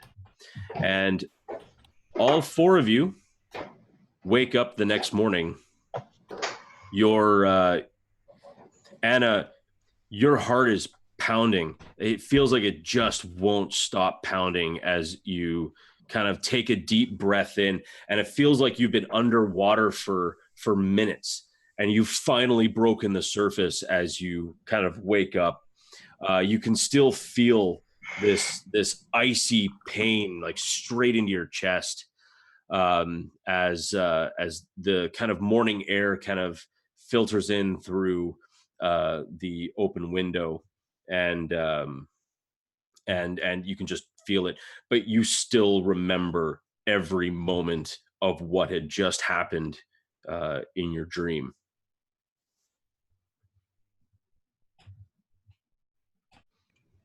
Kiara, you as well wake up not long after. The fear, except without the pain in the chest, but the fear of what had happened, or the memories of what had happened, plain as day. 1 minute you were in the common room and you were watching this thing stab Anna in the chest, and then the next moment you're in bed and you're awake and it's morning.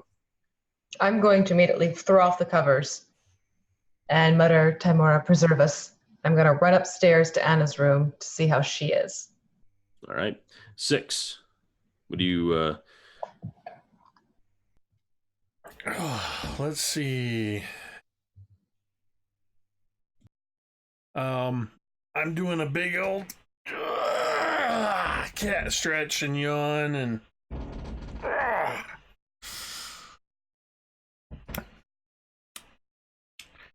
kind of, I imagine being a Tabaxi, Maine Coon, I've probably got the craziest bed head. I'm just gonna, I guess I'm gonna head upstairs to the privy, do my morning sandbox routine. As far as 6 is concerned, it was just a crazy dream.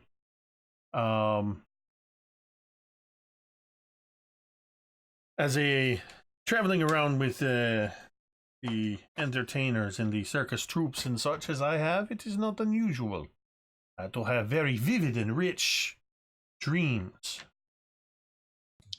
Which just goes to show that cats are jerks. Cats are jerks. So I am absolutely in my gold boxers heading up to the second floor.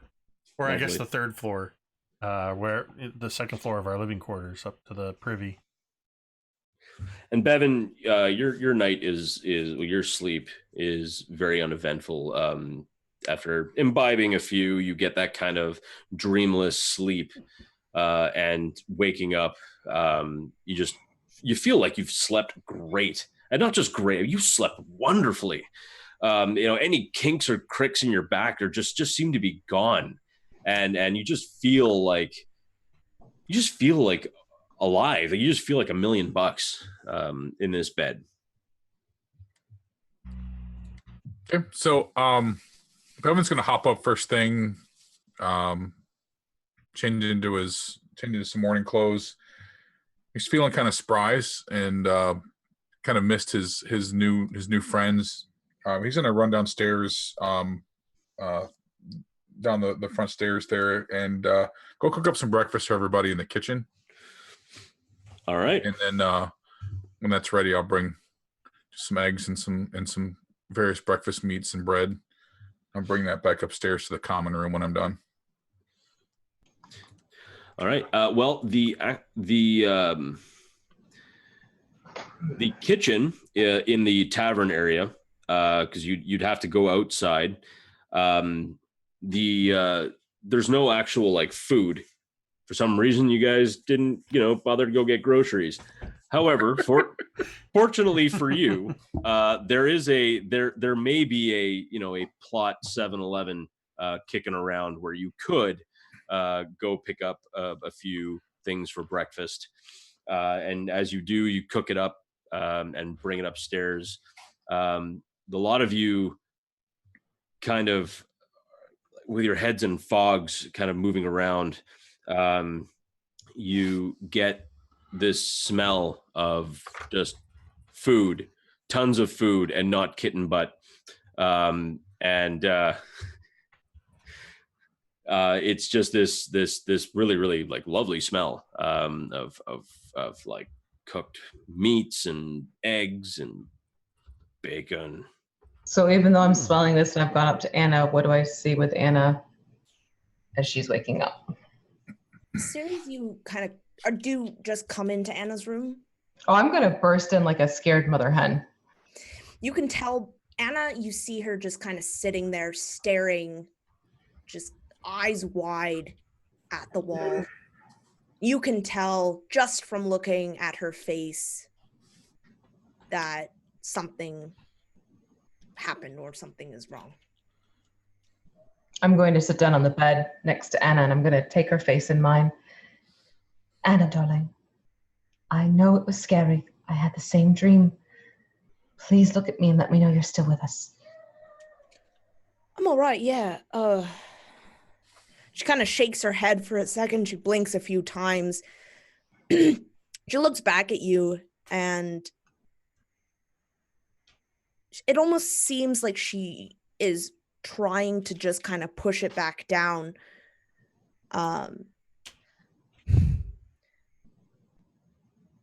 Maybe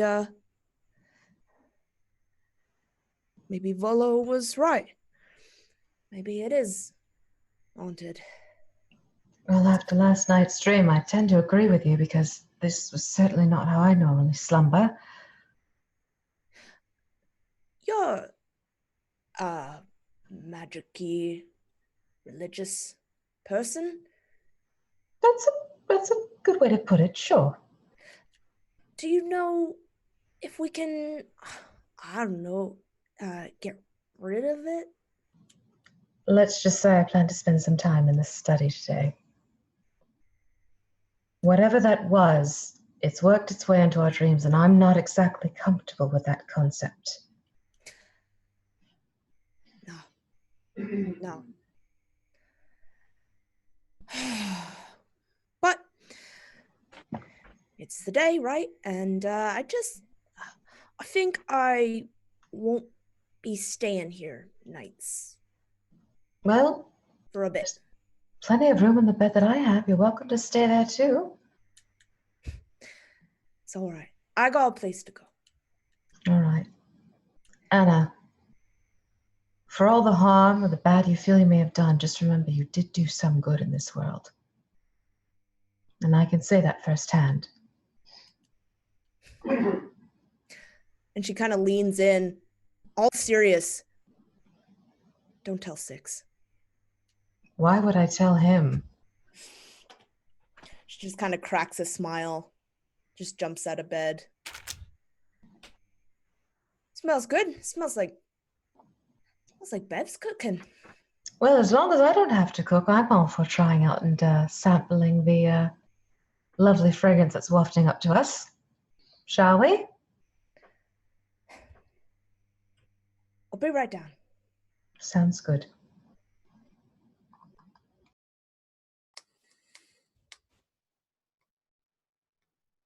Almost caught myself in the mute. So you, as you make your way down, you do see in the hall, which is right below the common room, there is a large table there that would be like it's like a dining area or a dining hall. Bevyn has set up a good spread, very much a post almost being killed by a ghost in your dreams, a la totally not a movie that we all know, breakfast. Six, what are you doing? Well, besides, you know, Do we want to go into the No, we don't. Six's morning privy routine? We No, I'm sure kidding. Don't. No, I would have eventually gone back to my room and realizing that in my pack I don't really have regular like about town kind of day clothes. I've got my wonderful new suit and my my leather armors, which are nice enough. And I have a couple costumes for when I perform, so I would just put my leathers on, and eventually find my way in the direction of the cooked meat, and yeah, I'd come into the room and good morning, Bevyn. Did you do all this? Boy, did you miss a show last night? Let me tell you. And as I grab some bacon and I imagine I start kind of elaborating on some of the more theatrical aspects of the opera. Yeah. Though I didn't understand the word they were saying. There was poetry in motion. Sounds like quite the show. Wish I could have been there. At this point, I'm going to walk in and smile at Bevyn. I see you returned to us. Was luck on your side last night? More or less. Oh, that's good then. I got up this morning and wanted something to eat, and I noticed we didn't really have any food. So ran down to the store, grabbed a few things. They'll be bringing some more later today. But help yourselves. Well, thank you. This is quite considerate of you. Thank you. We really should make a plan for what we are going to do about fixing this place up. Best plan is to figure out where we want to start with it all. Well,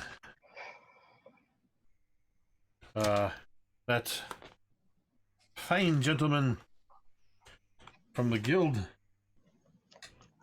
Fairkettle, gave us a pretty good rundown of all the oh man, let me tell you, we got to pay the guild fees up front, and we got to pay and there's this and there's that, and there's the other thing, and then there's birds. All told, as he told us, it's going to cost us around 1,000 gold pieces to get this place up into running order, which is, I think, is a very important thing that we should be doing. I mean, we get this place fixed up, and there's a corner in the tavern I can set up and do some performances during the week and earn us a few extra dollars. But if we're selling drinks and food and entertainment, this place is going to pay for itself in no time. Agreed. It's just a matter of getting the money that we're going to need to get it started. Well, we have, and I pull out the coin purses. We've got just a little bit over 1,000 gold pieces from our previous endeavors. Yes, but darling, there's always more money that seems to crop up, even though you seem to have saved enough.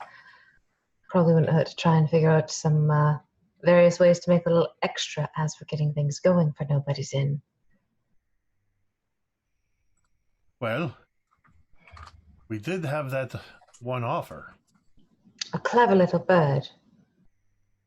But then there's also the situation of a certain Silvermane who also wanted to speak to us, lest we forget. I'm going to be honest. I do not very much like the idea of working with these Intarum. You and me both, my darling friend. But the Harpers, I mean, they are a renowned organization.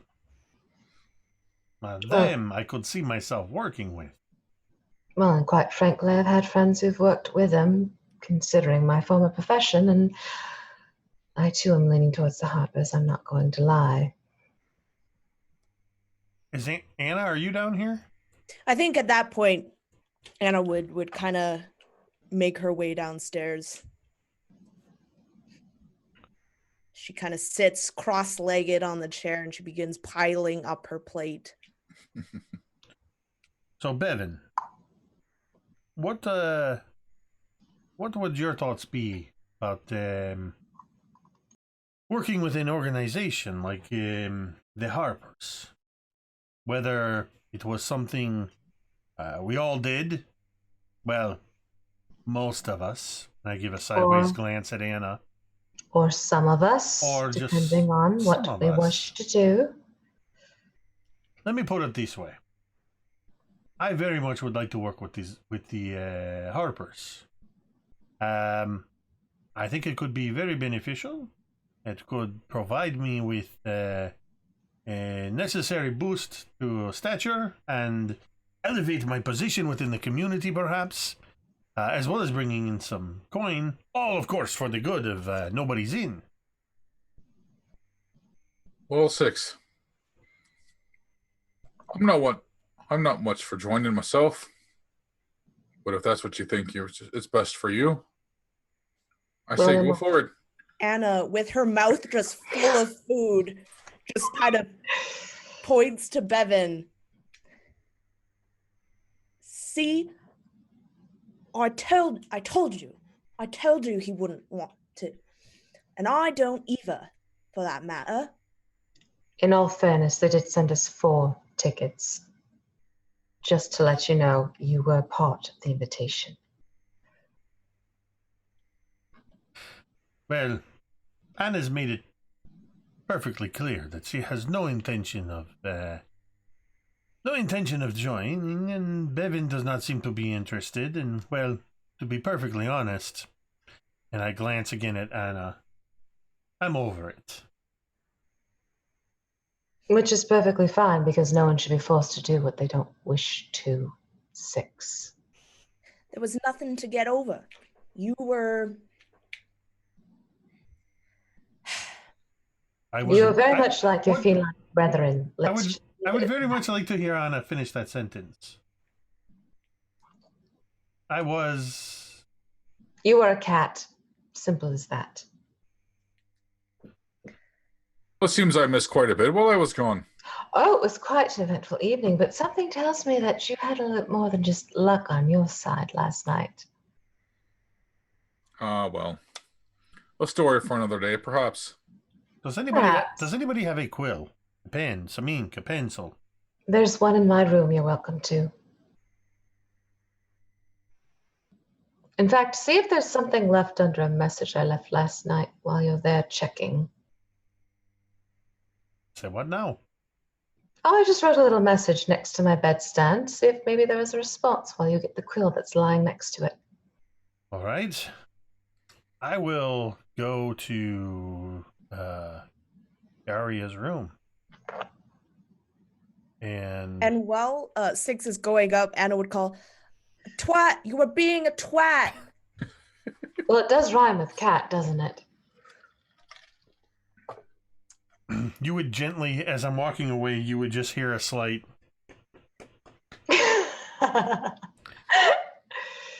So Bevyn's just wide-eyed eating some bacon, just like, what the... I mean, the overall demeanor of 6 is that he's kind of poking at Anna, but when he says he's over it, he just means, I don't even care anymore about whatever we were fighting about the night before. I'm a cat. So my intention is to go into Kiara's room to find this quill, and apparently she wants me to check some message she left. So I'm checking. Yeah, what did the message say again? Was it just Who are you?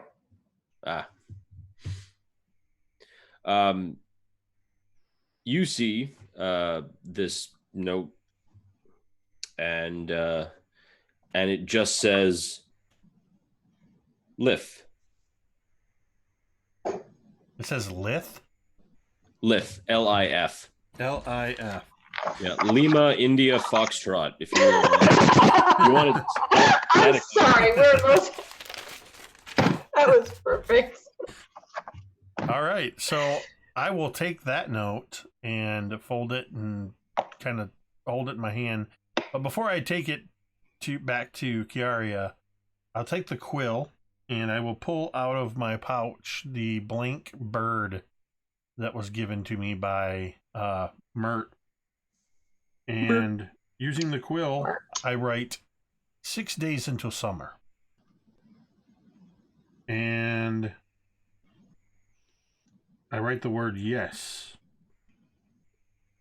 And then I whisper.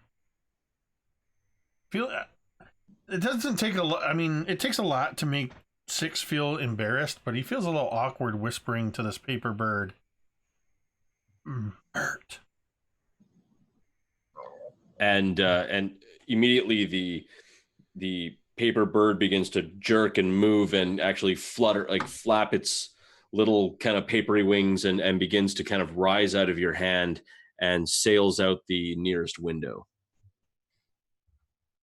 Did we each get a bird, or was he the only one to get the bird? Nope, you each got a bird. Okay. Yeah, you and I each got a bird. So okay, and then I will return back to downstairs, and I will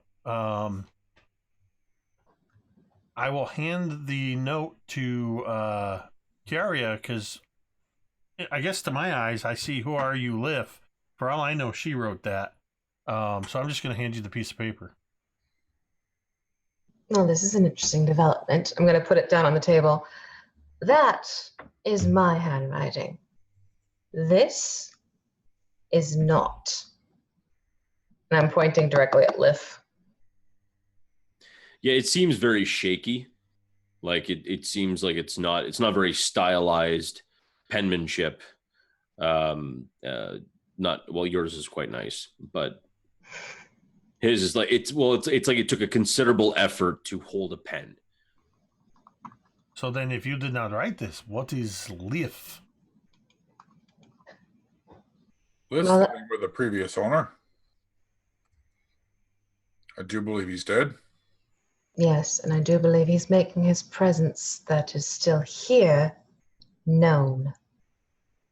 Wait, what? Wait, what? Wait, what? I think as Bevyn saying that to Kiara, Six is saying that to Bevyn about the previous owner being dead. So there's this kind of wait, what? Didn't you have an odd dream last night, Six? I mean, wait. Yes. Yes, well, so did But I always Donovan have and odd I. dreams. Rather vivid, us calling down to you, coming down the stairs, something attacking Anna.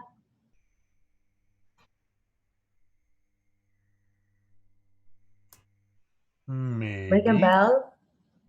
Maybe.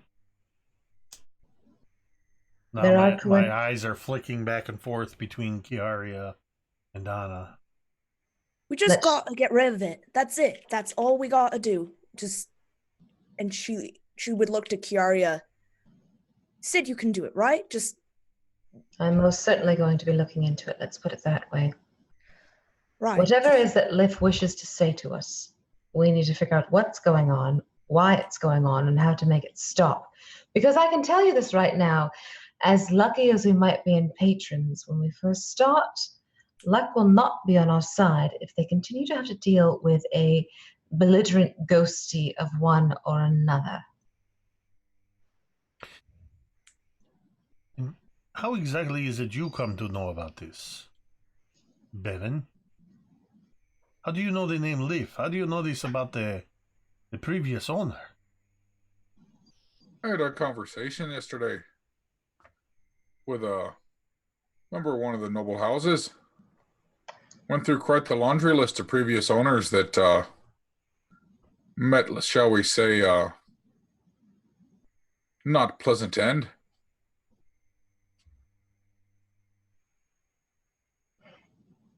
Considering the state of this house, I can't exactly say that I'm surprised. Told you this place was no good. Well, no. Just because we have to deal with a previous owner that still wants to linger around, it does not mean this is not a good place. Previous owner, or two, or 3. For all we know, we could all be lingering. Bevyn just looks at Anna and can just tell that she's nonplussed about the situation. Anna, what do you have to say?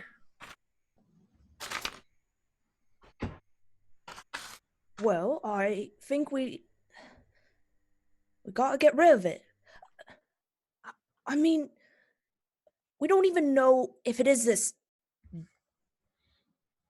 Biff. Liff. Whatever. We don't even know if it's him. Could just be something else. We're Well, that talking. settles it then. Before we put any money into this hole, we gotta figure out what's going on. Agreed. 1,000 gold's a lot of money to spend on a place that's haunted. It's going to chase us out, or worse. Yes, I'd rather not invest my life savings only to lose my life a few days later. But I, for one, do not intend to be run out by a spirit. This is the making of a good story. Not everything has to be a good story, Six. Sometimes things just happen. And then Anna just kind of stops. I'm going to put my hand down on Anna's shoulder.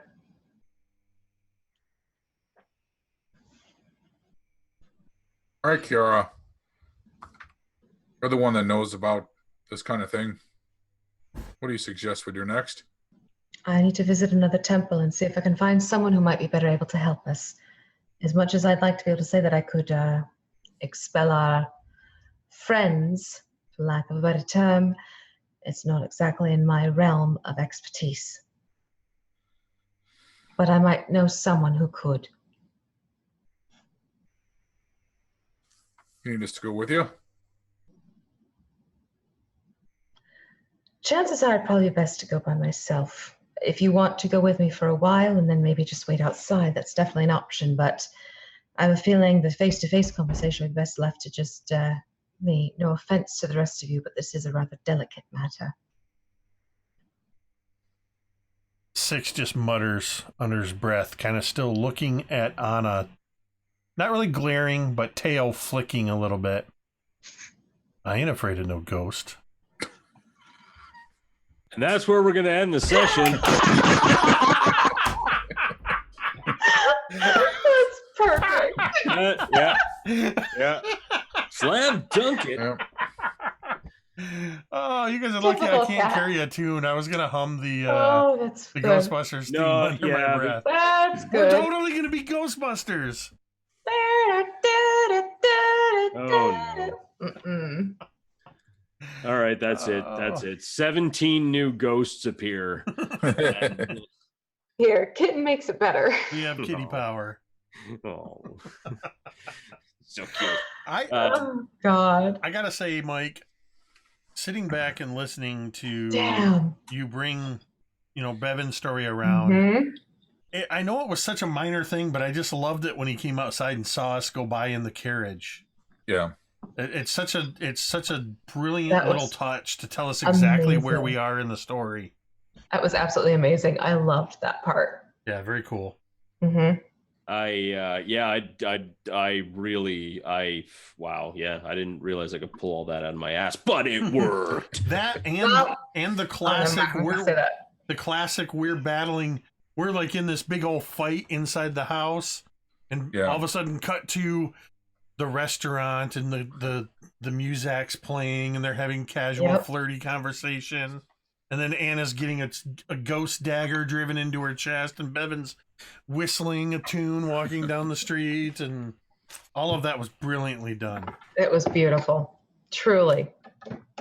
Truly. And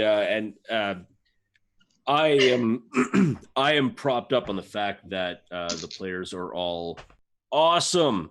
So a good dungeon master is only as good as the players that they run for. So I'm very fortunate to be running for all of these incredible people. And I hope that all of you watching at home were able to be entertained. Are you not entertained? And because I certainly was. And I'm looking forward to the horrible things that are going to go awry, because they're going to try and do stuff, and I'm going to throw all the monkey wrenches in there. It's like, it's great. Yeah, next week I'm digging up the backyard and finding bones, right? I mean, you can certainly try and totally not find an evil death cult temple underneath. No, not going to happen. Are there clowns under my bed? That's all I need to know. That's all that matters. No, because I hate clowns. No, I don't hate clowns. I'm not comfortable around clowns. Anyway, that's a good word. Comfortable. That's a very good word. Yeah. But I'm going to leave it to these fine people to do that voodoo that they do. And it's funny because on my camera it looks like I'm frozen. So I don't know if I'm actually frozen. It does if look I like froze, you're frozen. If I froze, we're still getting your audio. Yeah, I know. That's the weird thing. That's the weird thing. Visually, you froze deep in thought.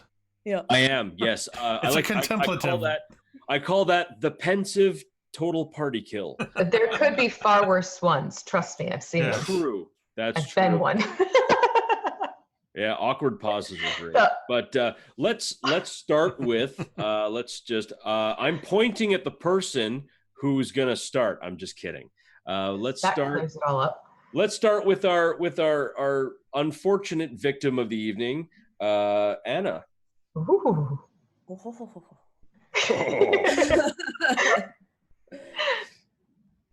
Yeah, this game is always super cool, and you just connect so many things together, which is always just mind-blowing to see. So yeah, I really enjoyed it, and I'll be sad when we have to take a break for holidays. Family. Well, we've still got about.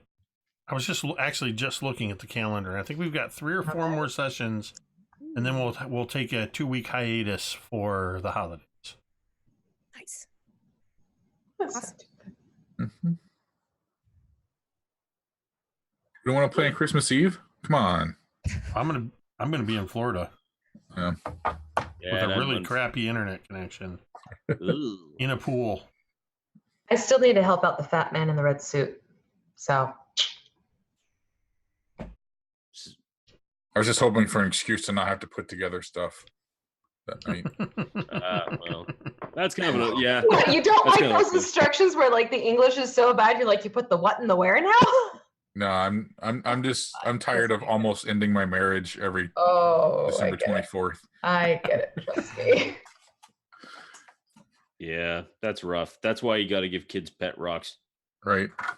Best thing ever. I already got him a new pet. I think we're good. Yeah, there you go. And no assembly required. Mm-hmm. God, I hope not. No. Hey, I don't know. You might be like, this kitten's cute, and this kitten's cute, but I'll make a Franken kitty. She's like fully intact. She's good. Okay, good. I'm happy. This is a little right, for those wanting to know.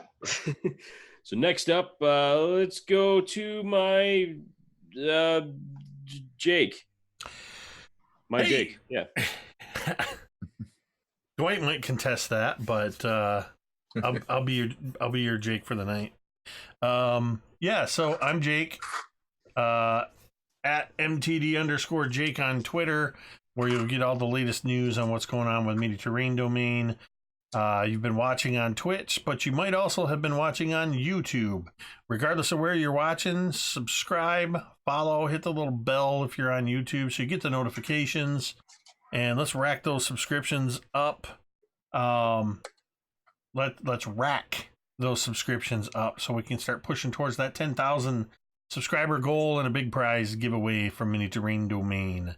This is your place to go for Sunday night, Monday night, and Thursday night D&D 5e with Tomb of Annihilation, Waterdeep, Dragon Heist. We've got Sunless Citadel, Tales from the Yawning Portal, and the new year is just going to bring more awesome. So with that, we'll dip on over to Dwight. So yeah, again, there's my Twitter handle if you want to come check out the few things I have to say. But I have really, I can't say enough about how much I'm enjoying this game.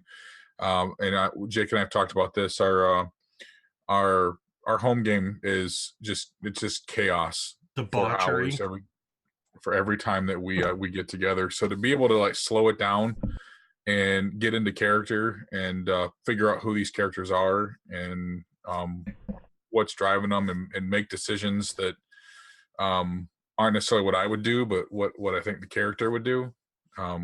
It's a blast. I'm really having a good time. So I hated missing last week, but it was fun picking up and getting to play this character again today, and looking forward to what happens in the next few weeks. So nice job, Mike. That just leaves you, V. Okay. Hi, I am V. I have the YouTube channel, The Crafting Muse, where I show you how to make terrain and scatter and how to paint minis. And every so often in the bloopers, you will get a cat, and there's another cat added to the mix. You can also find me on Twitter. You can find me on Facebook. You can find me on Instagram. You're going to find me at PAX Unplugged next weekend. I can't wait. I do have a workshop class where I'm showing people how to make some forest scatter terrain. That starts up at 11 o'clock. It goes until 12:30. However, tickets are in high demand. So that means at 9 o'clock that morning, you need to get your bits over there, and you need to make sure you purchase, well, not purchase, they are free, but you need to make sure you secure your ticket for that one. I'll also be doing a couple of appearances there. I have a 3 to 5 on Friday night with Realmsmith and a 2 to 3 with Game Trade Media on Saturday. If you see me, find me, because I might just have a Crafting Muse die just for you. That's it for me.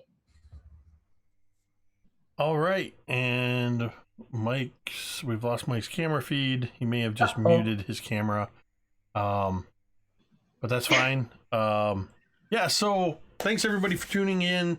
Thanks for everybody that watched along with us in the chat and participated in the chat. Of course, we always love having people participate just by being present and to watch the game. We would play whether you were there or not, but we love having you guys there to hang out with us.